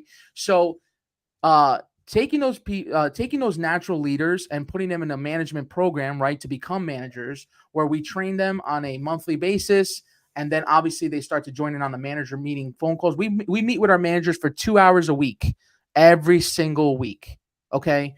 And what we do is we go over a bunch of stuff. Obviously, we go over numbers, and we go over challenges and achievements, and we go over different topics of what's good, of what we got going on in the shops, and everyone has discussions. And again, it's 2 hours a week. So what we do is anybody that's going to be a leader, right? Because we call them leaders. Anybody that's going to be on the leadership team is in on these phone calls, is in on these Zoom calls every single week. and eventually they get promoted to become managers, at a certain shop, depending on the location, depending on where it's needed. So are they paid more? Yeah. I would say their salary is higher, definitely. But what you have to realize is sometimes the manager doesn't get paid as much as the person that they're managing, because like, let's think about like a sales position, right? A salesman might make more money because he's getting paid commission, right, than the person that's managing him.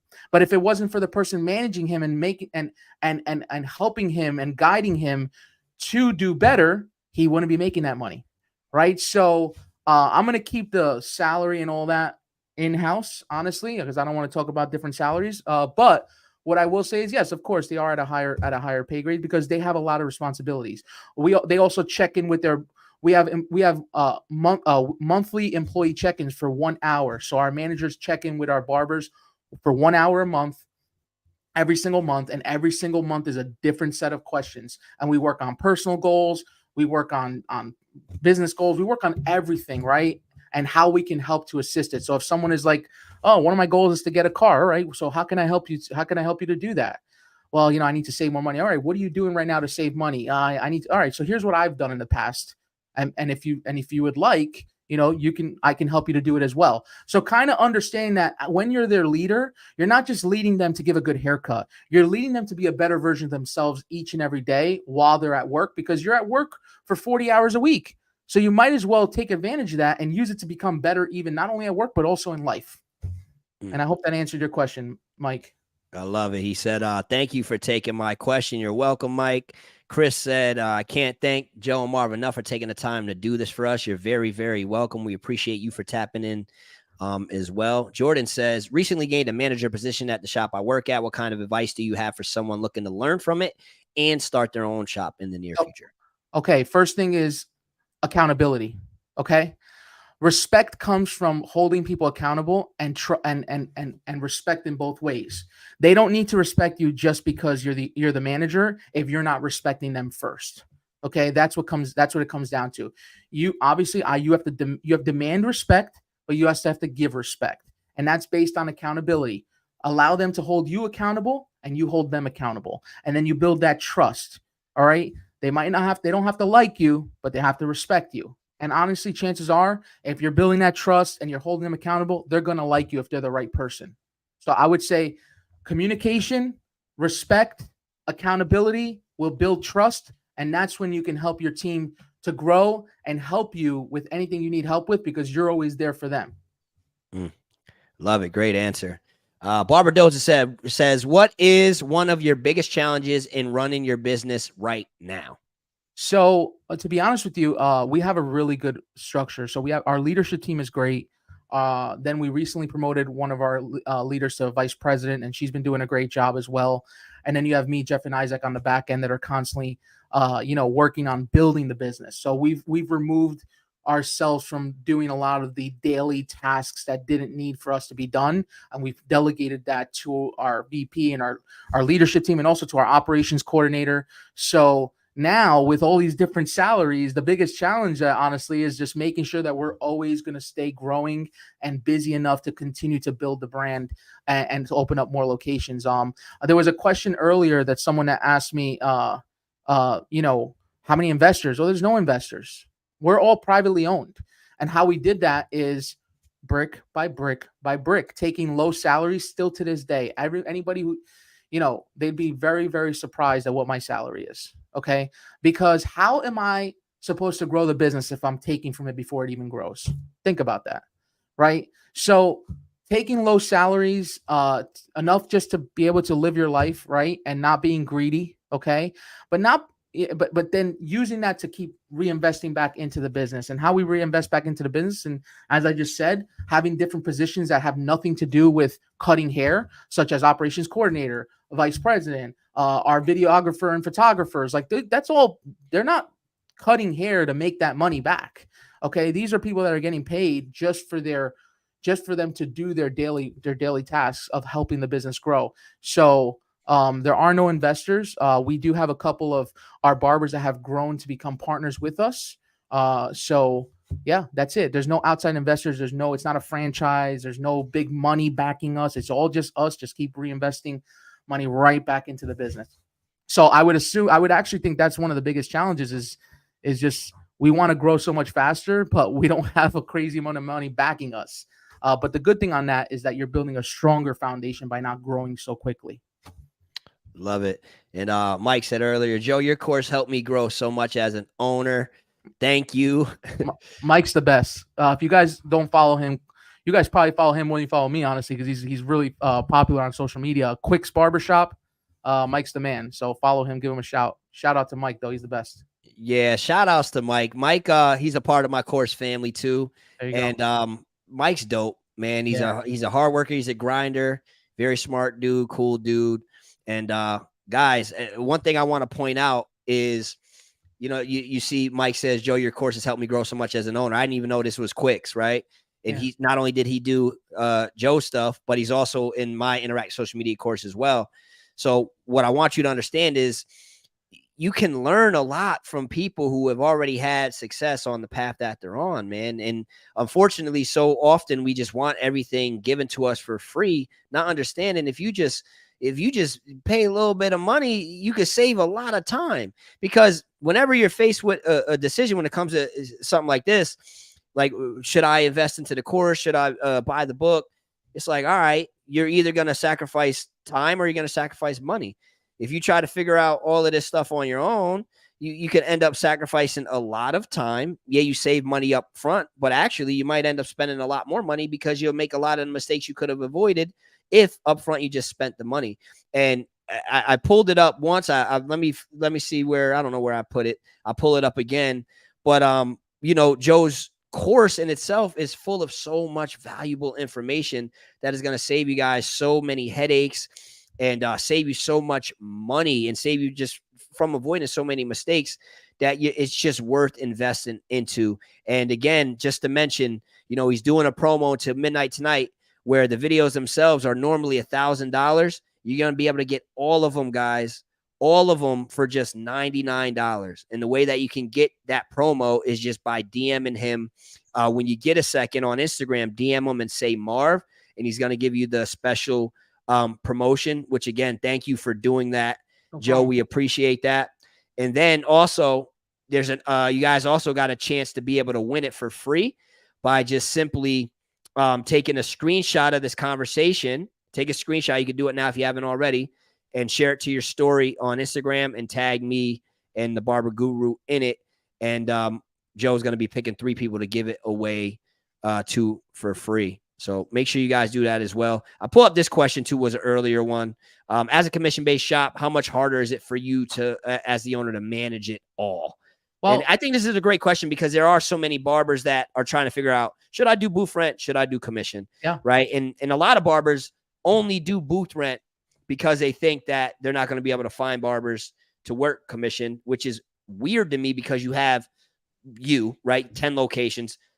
You got barbers working for you. But then aside from you got Sports Clips and Supercuts and all of these. They got thousands of locations that got people working for them. So it's always weird to me how barbers think that they're not going to be able to find nobody to work for them being a commission-based shop. It's just totally not true. But at the same time, a commission-based shop in itself is going to be a lot more responsibility, and there's a lot more you got to learn, a lot more you got to do. Yeah. So what would you say to his question? I would say absolutely, right?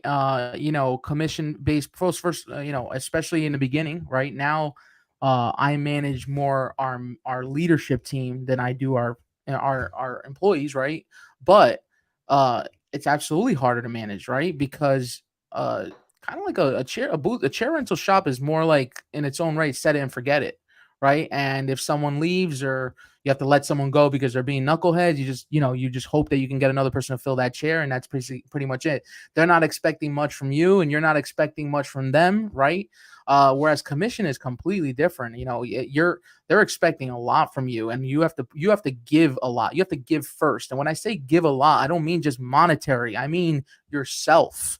Give yourself a lot. You know, I always, like in the course, in the videos, actually it'll say, and then for the course members that I coach, I always say, take an hour a day just to focus on the business. It's okay. You can do that. You don't have, I know you're going to lose an hour of money by not cutting, but trust me, it's going to make you more money in the long run if you're there and helping them on a daily basis for 1 hour a day, whether it's looking after an apprentice who's looking to get better at their haircuts, or reaching out to local people in the community, local businesses in the community to try and do an event together, or doing some marketing, or showcasing your barbers on social media, whatever it is that you're coaching your barbers. Coaching is a big part of being a business owner. If you're not coaching your team and you shy away from having conversations with them, well, you're not a leader. You're not an owner. All you are is someone who just said that they want to open up a shop. So I think that it's absolutely harder because you have to nurture it. It's like asking, is it hard to have, kids? Of course it's hard to have kids, right? Because you got to take care of them. But I hate when people say, oh, I'm a babysitter. Well, if you're a babysitter of your business, that means that you hired babies. That's what that means. So I never feel like a babysitter because, of course, in the past we have. If someone makes me feel that way, they're not going to last long. Yeah, actually, that's a great segue into the next question I was going to pull up. It says, how many people have you fired for not being a professional?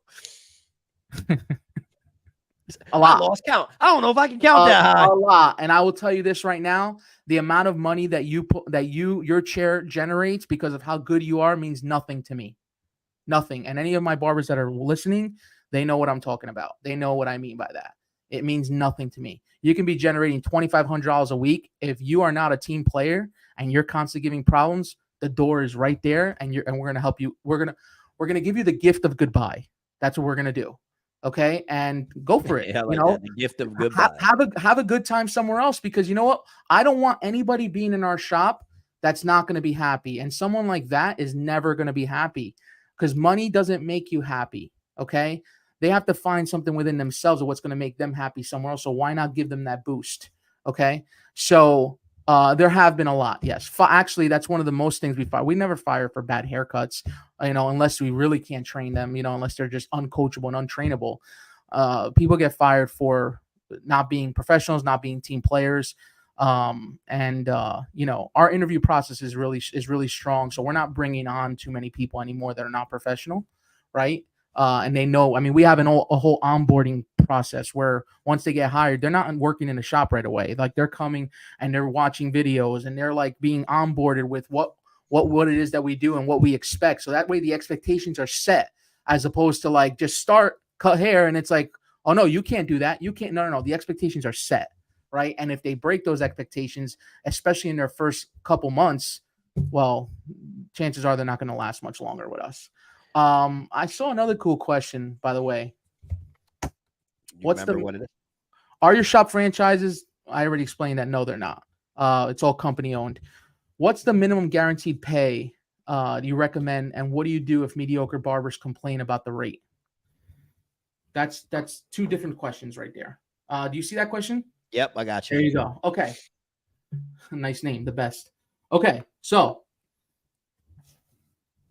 first, right now for full-time barbers who can cut hair, right, and do well, are starting at $1,000 a week. I don't encourage you to do that, because you have to get to a certain level to be able to pay that, right? So don't do that. But what I recommend is saying this to yourself: how much can I afford? And I think a lot of times people think that they're losing money when they're really breaking even. And what I mean by that is this.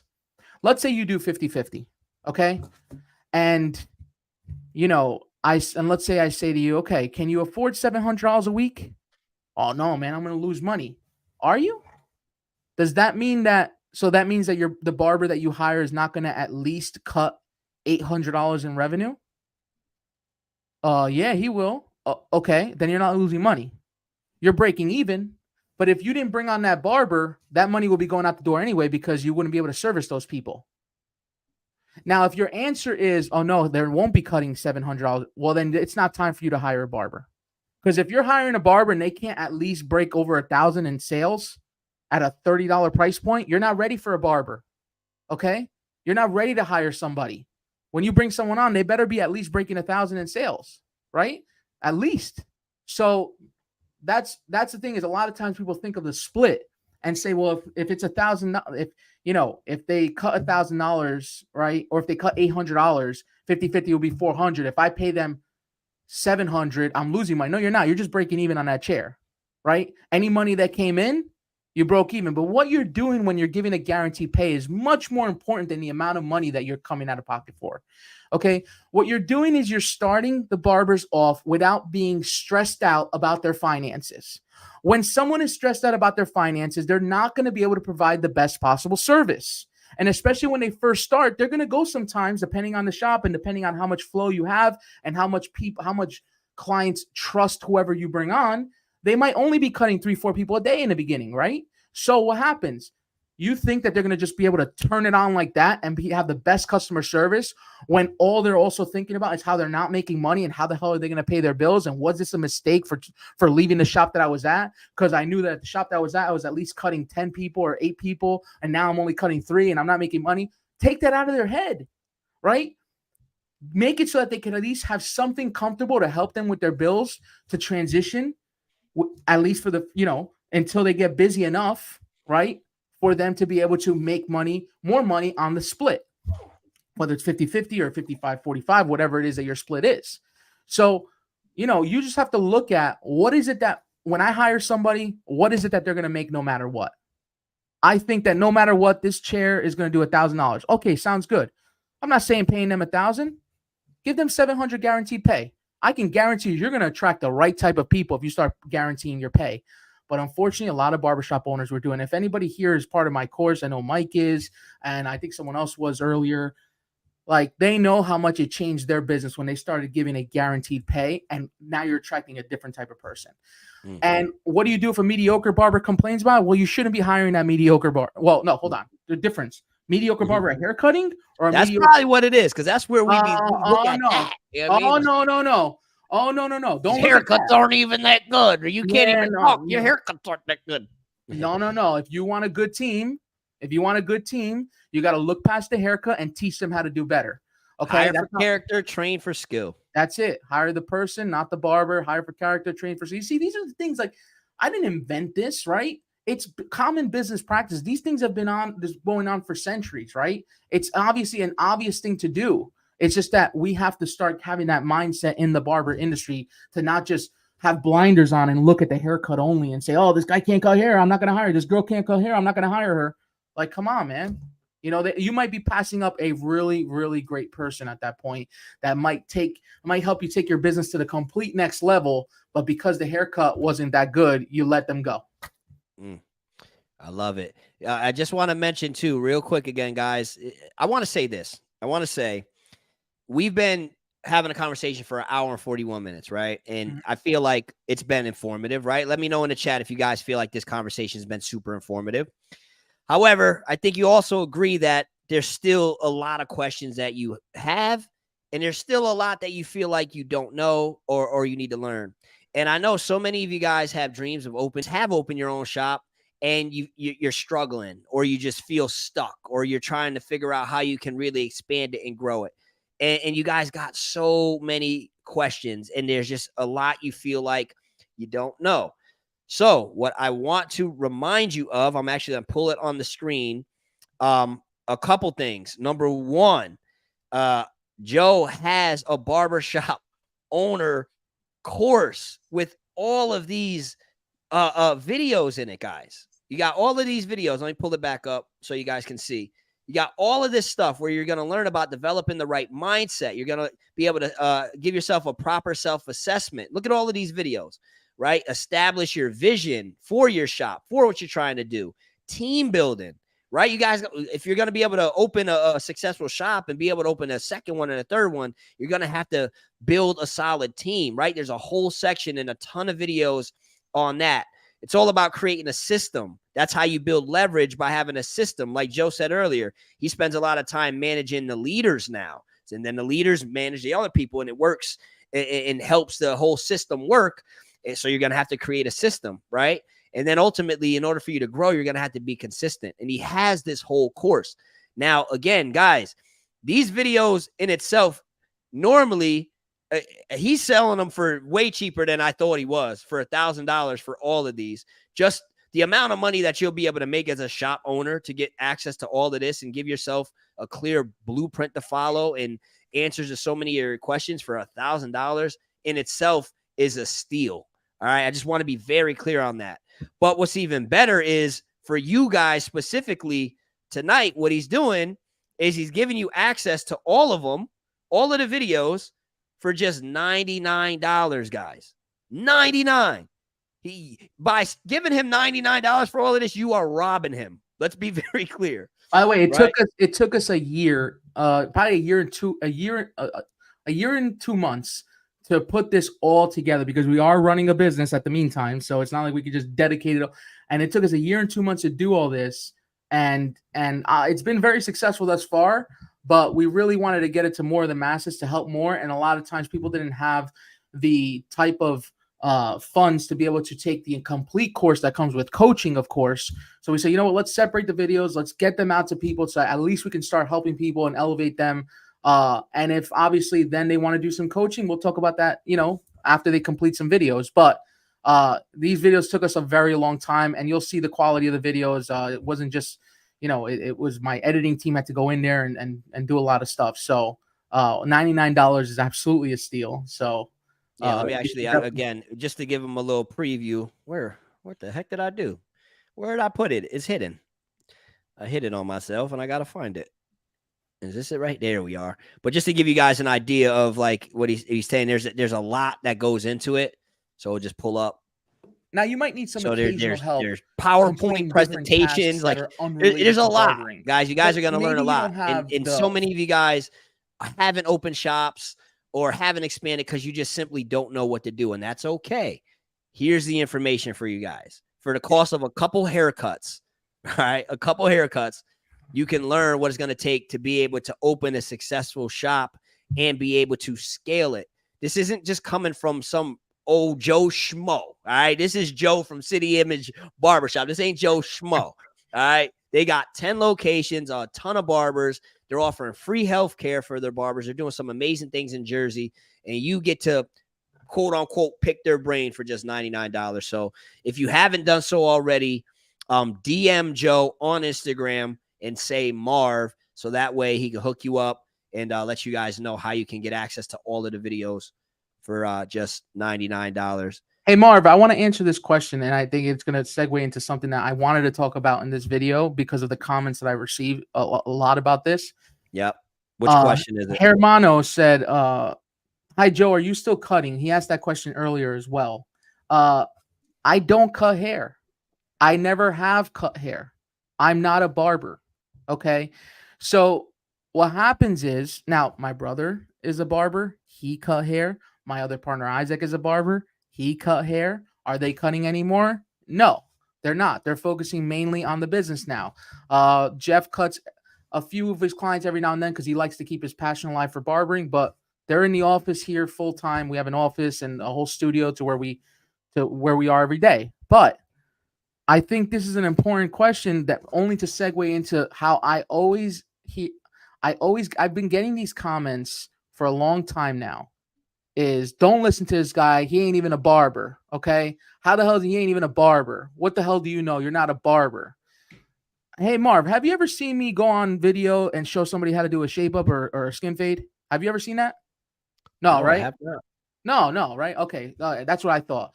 So just because I'm not a barber doesn't mean I don't know how to run a barbershop business. Let's not forget, Steve Jobs didn't create the iPhone. Okay. I don't think Jeff Bezos coded everything on Amazon. And even if he did in the beginning, he's not doing it now. That's for sure. So I'm not comparing myself, by the way, to Jeff Bezos and Steve Jobs. I'm just saying that just because you're not the person that's doing the job doing the act of what you sell doesn't mean that you don't know how to properly run a business. And that is the problem, is they're thinking barbershop instead of business. Okay.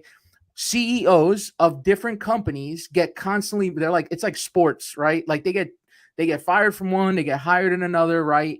So if you become the CEO of Apple, if you're the CEO of Apple and then you get fired and you become the CEO of Coca-Cola, do you know anything about making soda? No, but you know how to run a damn business and you know how to manage people and you know how to have structure and you have your own strengths in whatever you have. So obviously that is where I come in. Just because I don't know how to cut hair doesn't know I can I'll be honest with you, I'm gonna say this around. I could run circles around almost any single barber who thinks they know how to run a barbershop, and I don't cut hair. How about that? Barbers. He said, how about that? For anybody who keeps stop saying these stupid. I'm tired of that stupid comment because I'm gonna start roasting you when you start commenting that. Okay, and that's it. That's what, honestly, you can call me anything. You can say anything to me in the comments. I don't even get mad. I actually laugh at how stupid some of them are, right?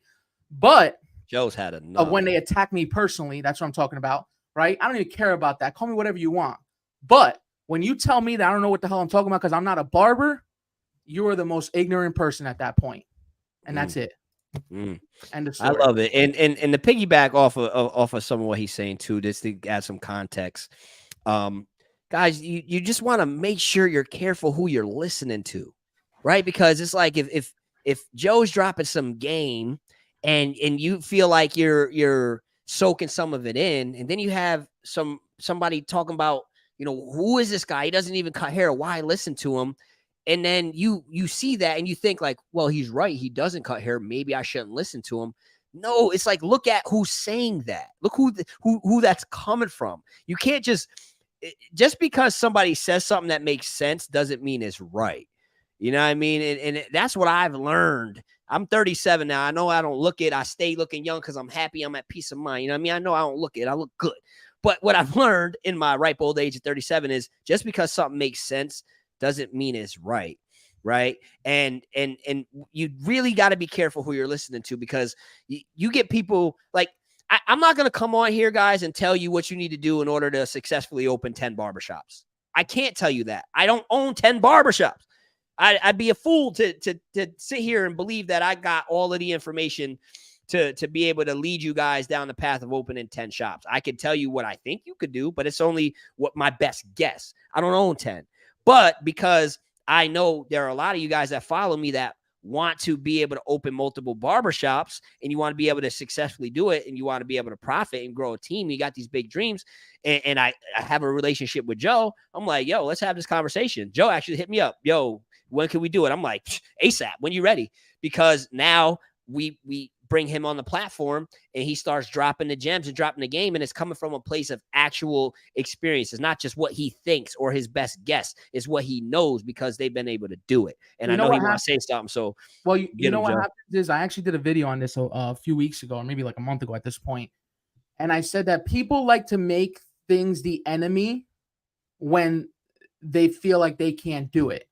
So instead of saying like, oh man, like, yeah, that might be difficult for me to do, but maybe I could ask questions on how to do it, or maybe it's just not for me, they make it the enemy, right? So that's what I become in a lot of barbers' eyes, and a lot of barbershop owners' eyes, right? Is because it's hard to do and they don't know how to do it and they don't want to figure it out, they automatically make it the enemy. They make commission the enemy. They make, paying your barbers a salary, like that's stupid, you robbing them. Oh, really? I can guarantee you my barbers make more money than your barbers.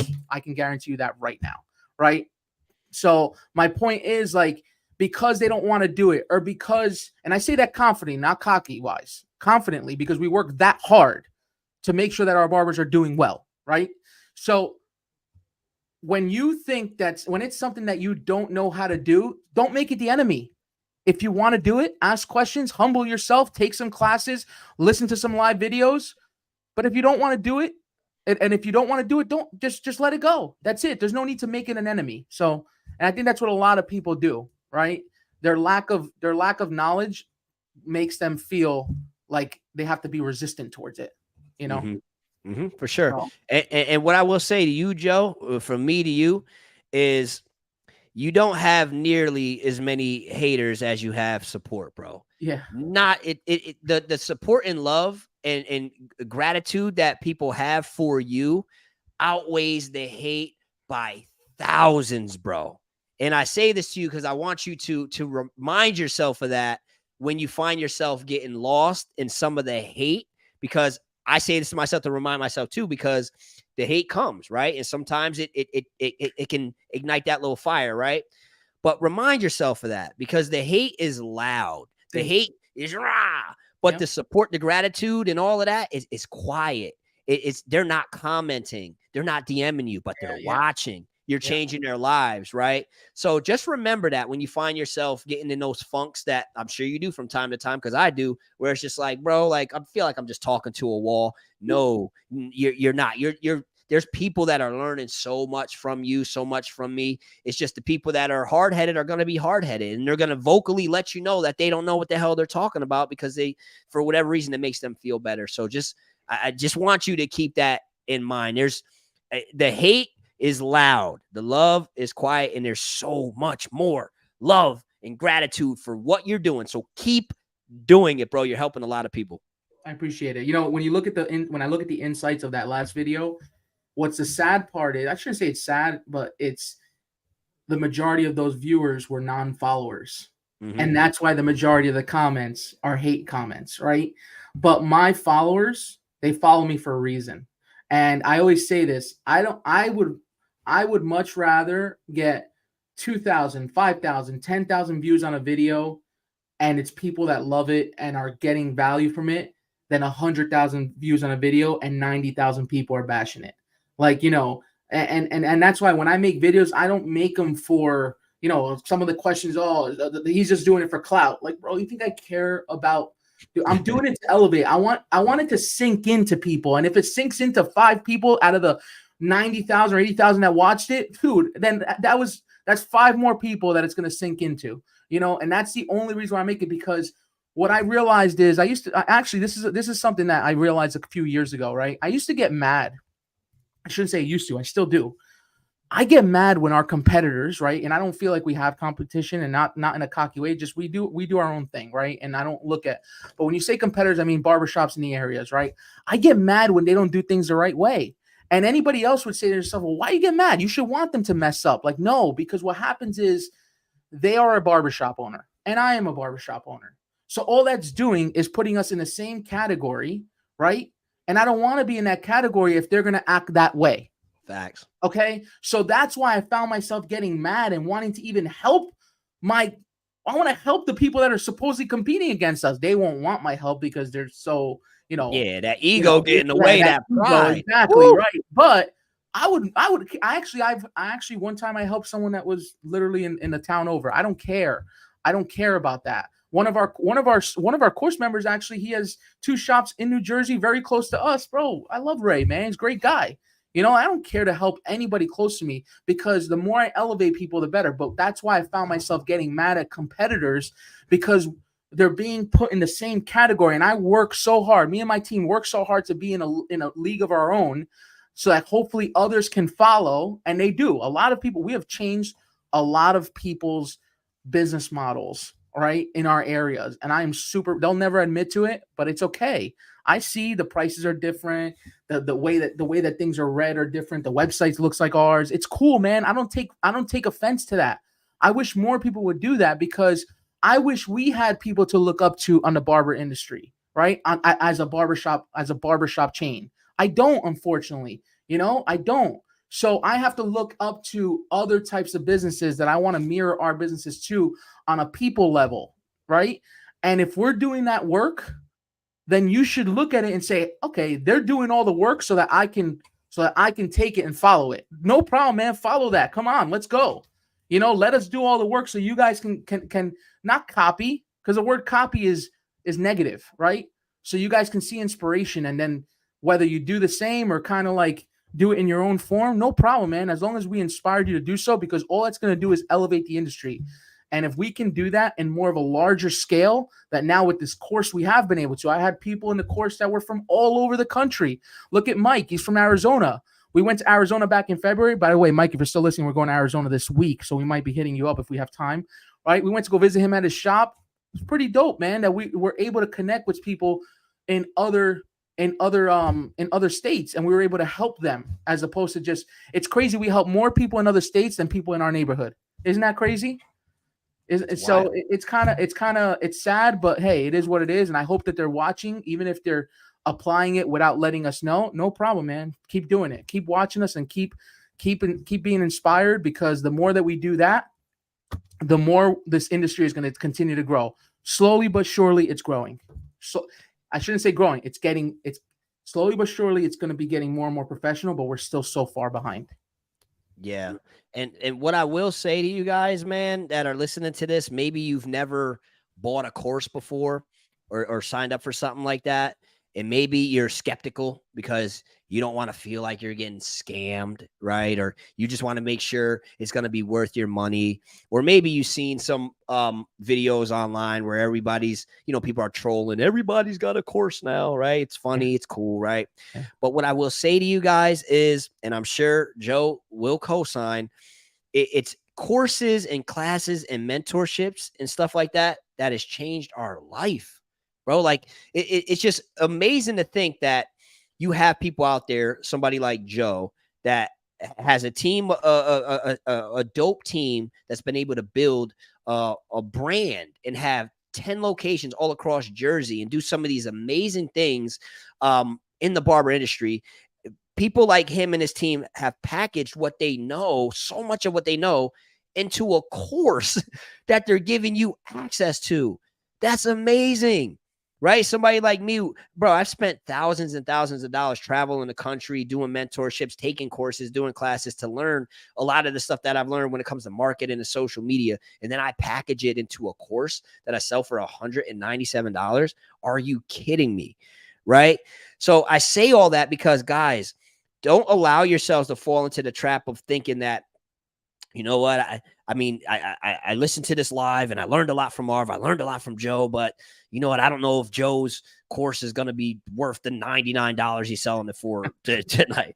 It's like, guys, I promise you, by you just signing up for his course, the barbershop owner course, right? Let me see if I can pull it up again. Where is it at? I keep hiding it on my damn self, but you sign up for this, I promise you, this is not only going to be life-changing for you because you're going to learn so much when it comes to shop ownership and all of this stuff that's included, all of these videos, right? Where it's really going to impact you is now you're going to be a believer that courses are worth the investment. So now you're not going to hesitate when you see Marv talking about his social media course, or somebody like Barber Josh OP doing an academy and things like this. And now it's going to help you really accelerate your learning and growth because you're going to have a lot more confidence to invest into things like this because you're going to see the payoff that can come from it. I know my man Johnny was on here earlier. Johnny, if you're still on here, let me know. He said he's going to open I'm about to open a shop and call it Premier Image Barbershop. Thanks to you guys, right? Now, this dude, Johnny, he invested in my course. Then he invested into a one-on-one mentorship. Then he invested into Chris Bassio's mentorship. Then he invested into a ton of classes that came through Texas, right? He's on this live, right? And I've been able to see his growth, and it's so inspiring because he's taking initiative and he's taking the risk of betting on himself, and he's investing in information and knowledge, and it's helping him grow so much faster than he would be if he didn't invest into it, right? And it's awesome to see.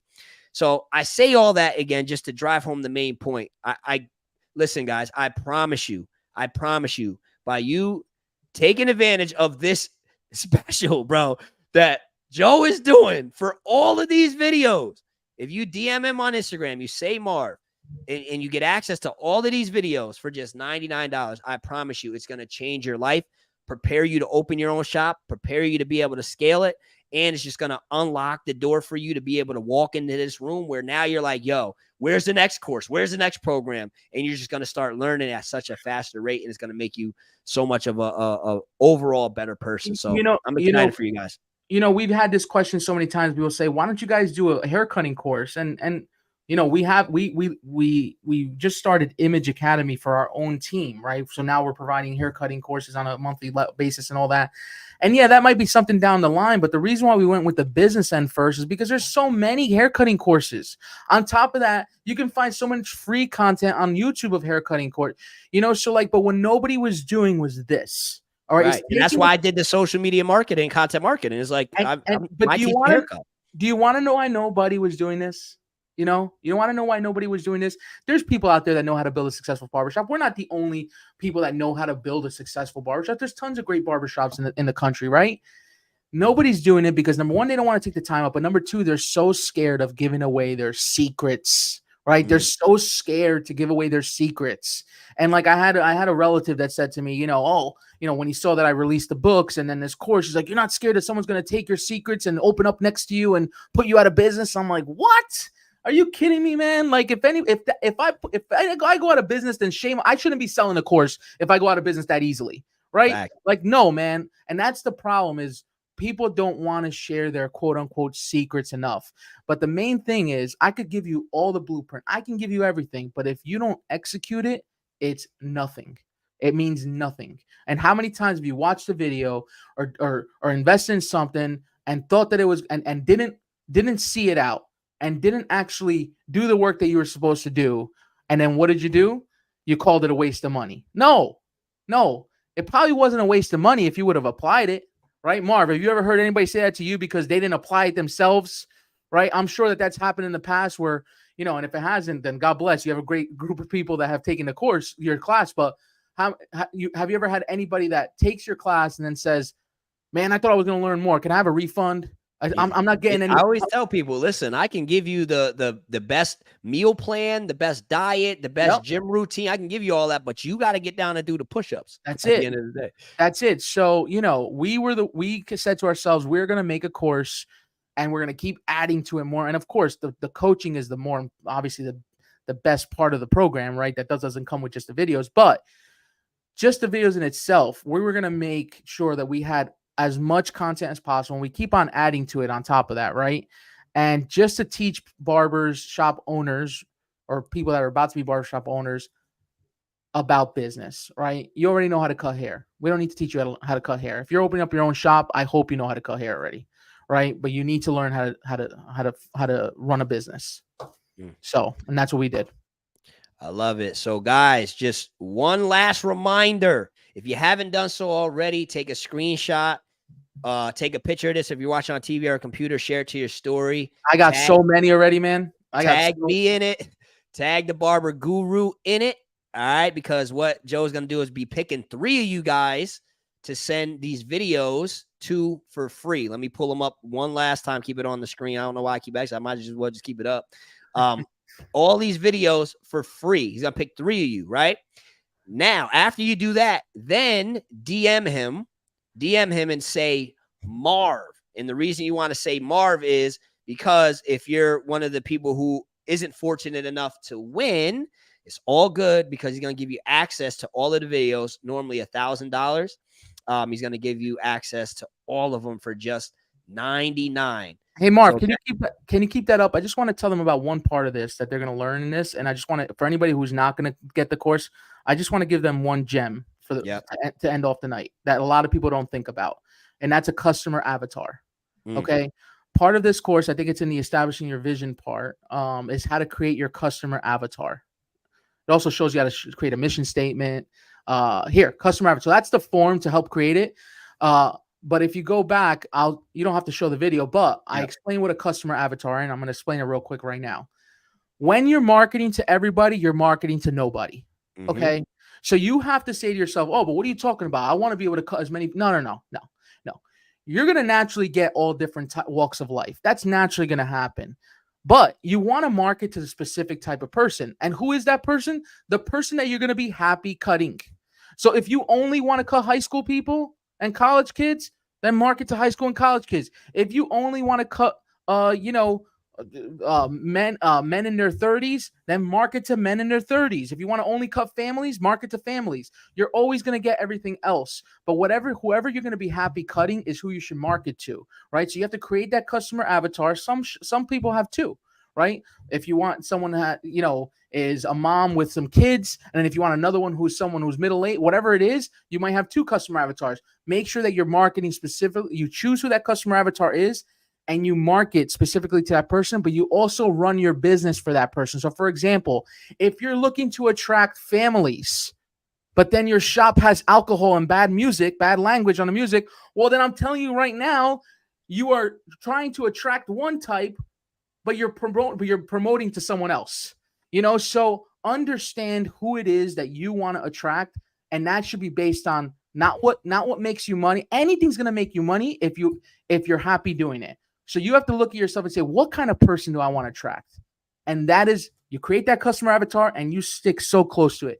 You should also create an employee avatar, right? What does that person look like? And I don't mean looks. I mean the type of person. And when you're hiring, make sure that they fit into that mold as well, right? 2 different types of avatars. So that's something that you'll learn in these videos, even if, hopefully everyone here has DM'd me and said it. But if you didn't, at least you got that little gem that you could take with you and make sure and ask yourself the question, am I marketing to everybody or am I marketing to my target market, to my customer avatar? And then, of course, I'll attract other people in general. I'm just saying, guys, you could be the barber that doesn't know the next step to take to open your shop. You could be the barber that is confused. You can be the barber that is unsure where to start. You could be the barber that just doesn't have a clue what to do. You could be the barber that continues to hesitate because you're scared of the unknown that's going to come with opening in a barbershop. So you just find yourself continuing to stay in toxic environments, not living up to your full potential, not doing the things you really want to be doing in this industry. You could be that barber, right? Or there's another option. You could be the barber that says, you know what? I would love to know exactly what to do when it comes to opening my shop. I would love to be clear on how to implement a commission model if I wanted to do that. I would love to know how to build a strong, solid team so that I can scale. I would love to know how to implement a system and have it in place so that way I can open a second location when I'm ready, a third location when I'm ready. You could be that barber, right? The choice is yours. The barber that's going to continue to struggle and not know what to do is going to be the barber that looks at this deal that the TheBarberGuru is doing and says, maybe some other time, maybe next time. I ain't really got the money right now. That's what that barber's going to do. The barber that's going to be successful, that's going to open their shop, going to be doing a podcast with Marv and Joe in the future, saying how they have 3 successful shops, dope team. They're offering healthcare for their employees too. You know what that barber's going to do tonight? That barber's going to DM Joe, DM the TheBarberGuru, and going to say Marv, and is going to take advantage of this $1,000 course for just $99. So the choice is yours. You get to decide which barber you want to be. And I'll tell you what, most barbers aren't going to DM Joe. And if you just want to be like most barbers and continue to be frustrated, continue to be resentful, continue to not really live up to your full potential, continue to struggle week to week, and just talk about what you're going to do one day. If you want to be most barbers, then do what most barbers do. Don't DM Joe. You want to be in that 1%? You want to be that barber that is so grateful to be in this industry, that is doing things the right way, that is scaling, that is building, that is happy and just thankful that they're in this industry. You know what to do, man. DM Joe, DM the TheBarberGuru, and say, Marvin, take advantage of this, man. Stop playing with your future. You guys have been procrastinating enough. You've been not living up to your full potential enough. Tonight's the night you say, you know what? I'm going to bet on myself. I'm scared. I'm scared to spend this $99, but you know what? I'm going to bet on myself. I'm going to take this risk. It makes me feel uncomfortable to do, but you know what? I'm going to do it anyway. I'm going to DM Joe. I'm going to do it. Damn, you're making me want to DM. You're making me want to DM Joe. Damn. Bro, because it's just, I know how I that's know how much this is going to change your life. If you're listening to this, I know this. And I know that selfishly, that after you do this, you're going to come back and be like, yo, Marv, thank you so much for that live. Thank you. Thank you for doing that. And I'm going to be able to selfishly feel good, right? That's why I'm so passionate about it, because I know how much of an impact this is going to have on you guys. So just do yourself a favor. Do yourself a favor. Invest the money, because I promise you, this $99 is going to save you thousands, because you're going to avoid making so many of the mistakes that you would make on your own. You're not going to make them stupid mistakes and waste that money in those places that you normally would without having access to the information. So you're not even spending $99. In fact, over the long term, you're saving thousands and thousands and making thousands and thousands of dollars. So you know what it might also do? Piggybacking off of what you just said, you know what it might also do to save you thousands and save you headaches? You might look at this course and say, well, maybe I'm not ready. I didn't realize it was this involved to own a shop. I need to get all my ducks in order. Okay. And maybe I'll be ready in 6 months. Maybe I'll be ready in a year. Right. So it is essentially going to save you a lot of headaches because you might be ready to make that move that maybe you're not really ready for, right? You thought you were ready, because a lot comes into owning a barbershop, right? And this course is going to show you exactly what it takes to own a barbershop.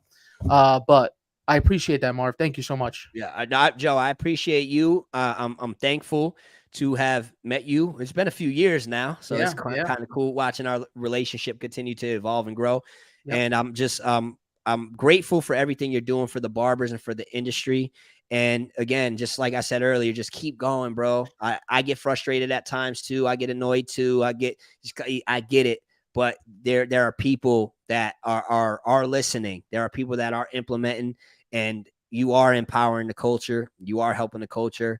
So just keep going. And if there's ever any way I can help you spread your message and do what you're doing and help you execute on your mission, you already know, just reach out to me, because I believe in what you do. You got my support 100%. And yeah, man, I appreciate you for taking 2 hours and 14 minutes of your time to spend some time with me on a Tuesday.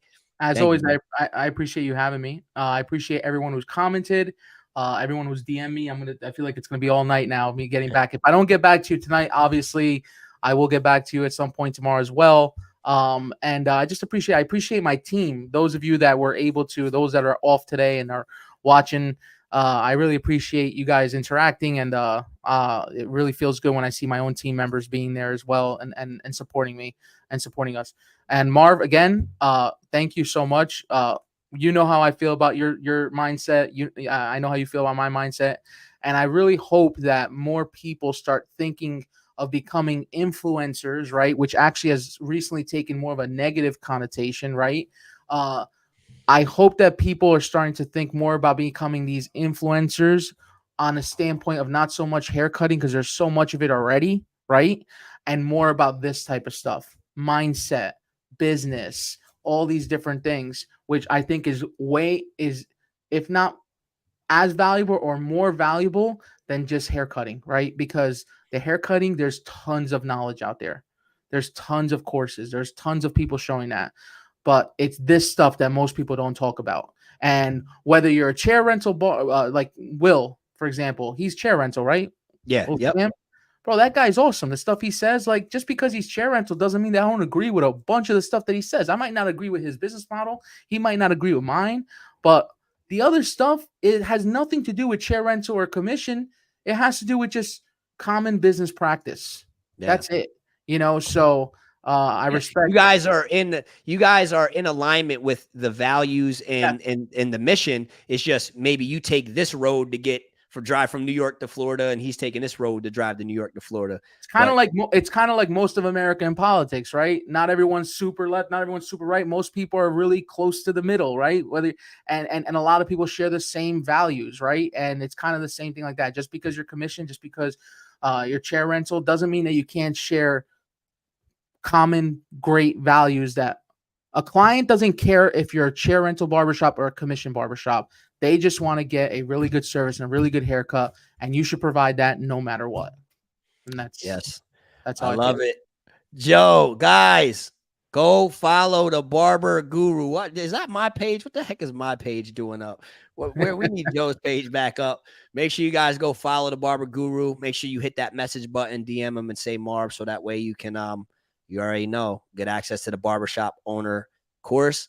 And I appreciate y'all for taking time to kick it with us. Appreciate y'all for engaging. I appreciate y'all for sharing this live on your story. For those of you that may have tapped in late or didn't get to see the whole entire thing, we are going to leave it up on my YouTube channel so you can go back and rewatch. However, all of this deal we're talking about and all of this, that's going to expire today. So if you watch it on a rewatch and get all inspired, like, yo, deal's going to be done. So make sure you hit up Joe today, if you haven't done so already. Thank you for all your energy, everybody. City Image Barbershop in the building. Joe, thanks again, homie. I appreciate you, man. Thank you. I appreciate you. Appreciate it, guys. Thanks. Barbers!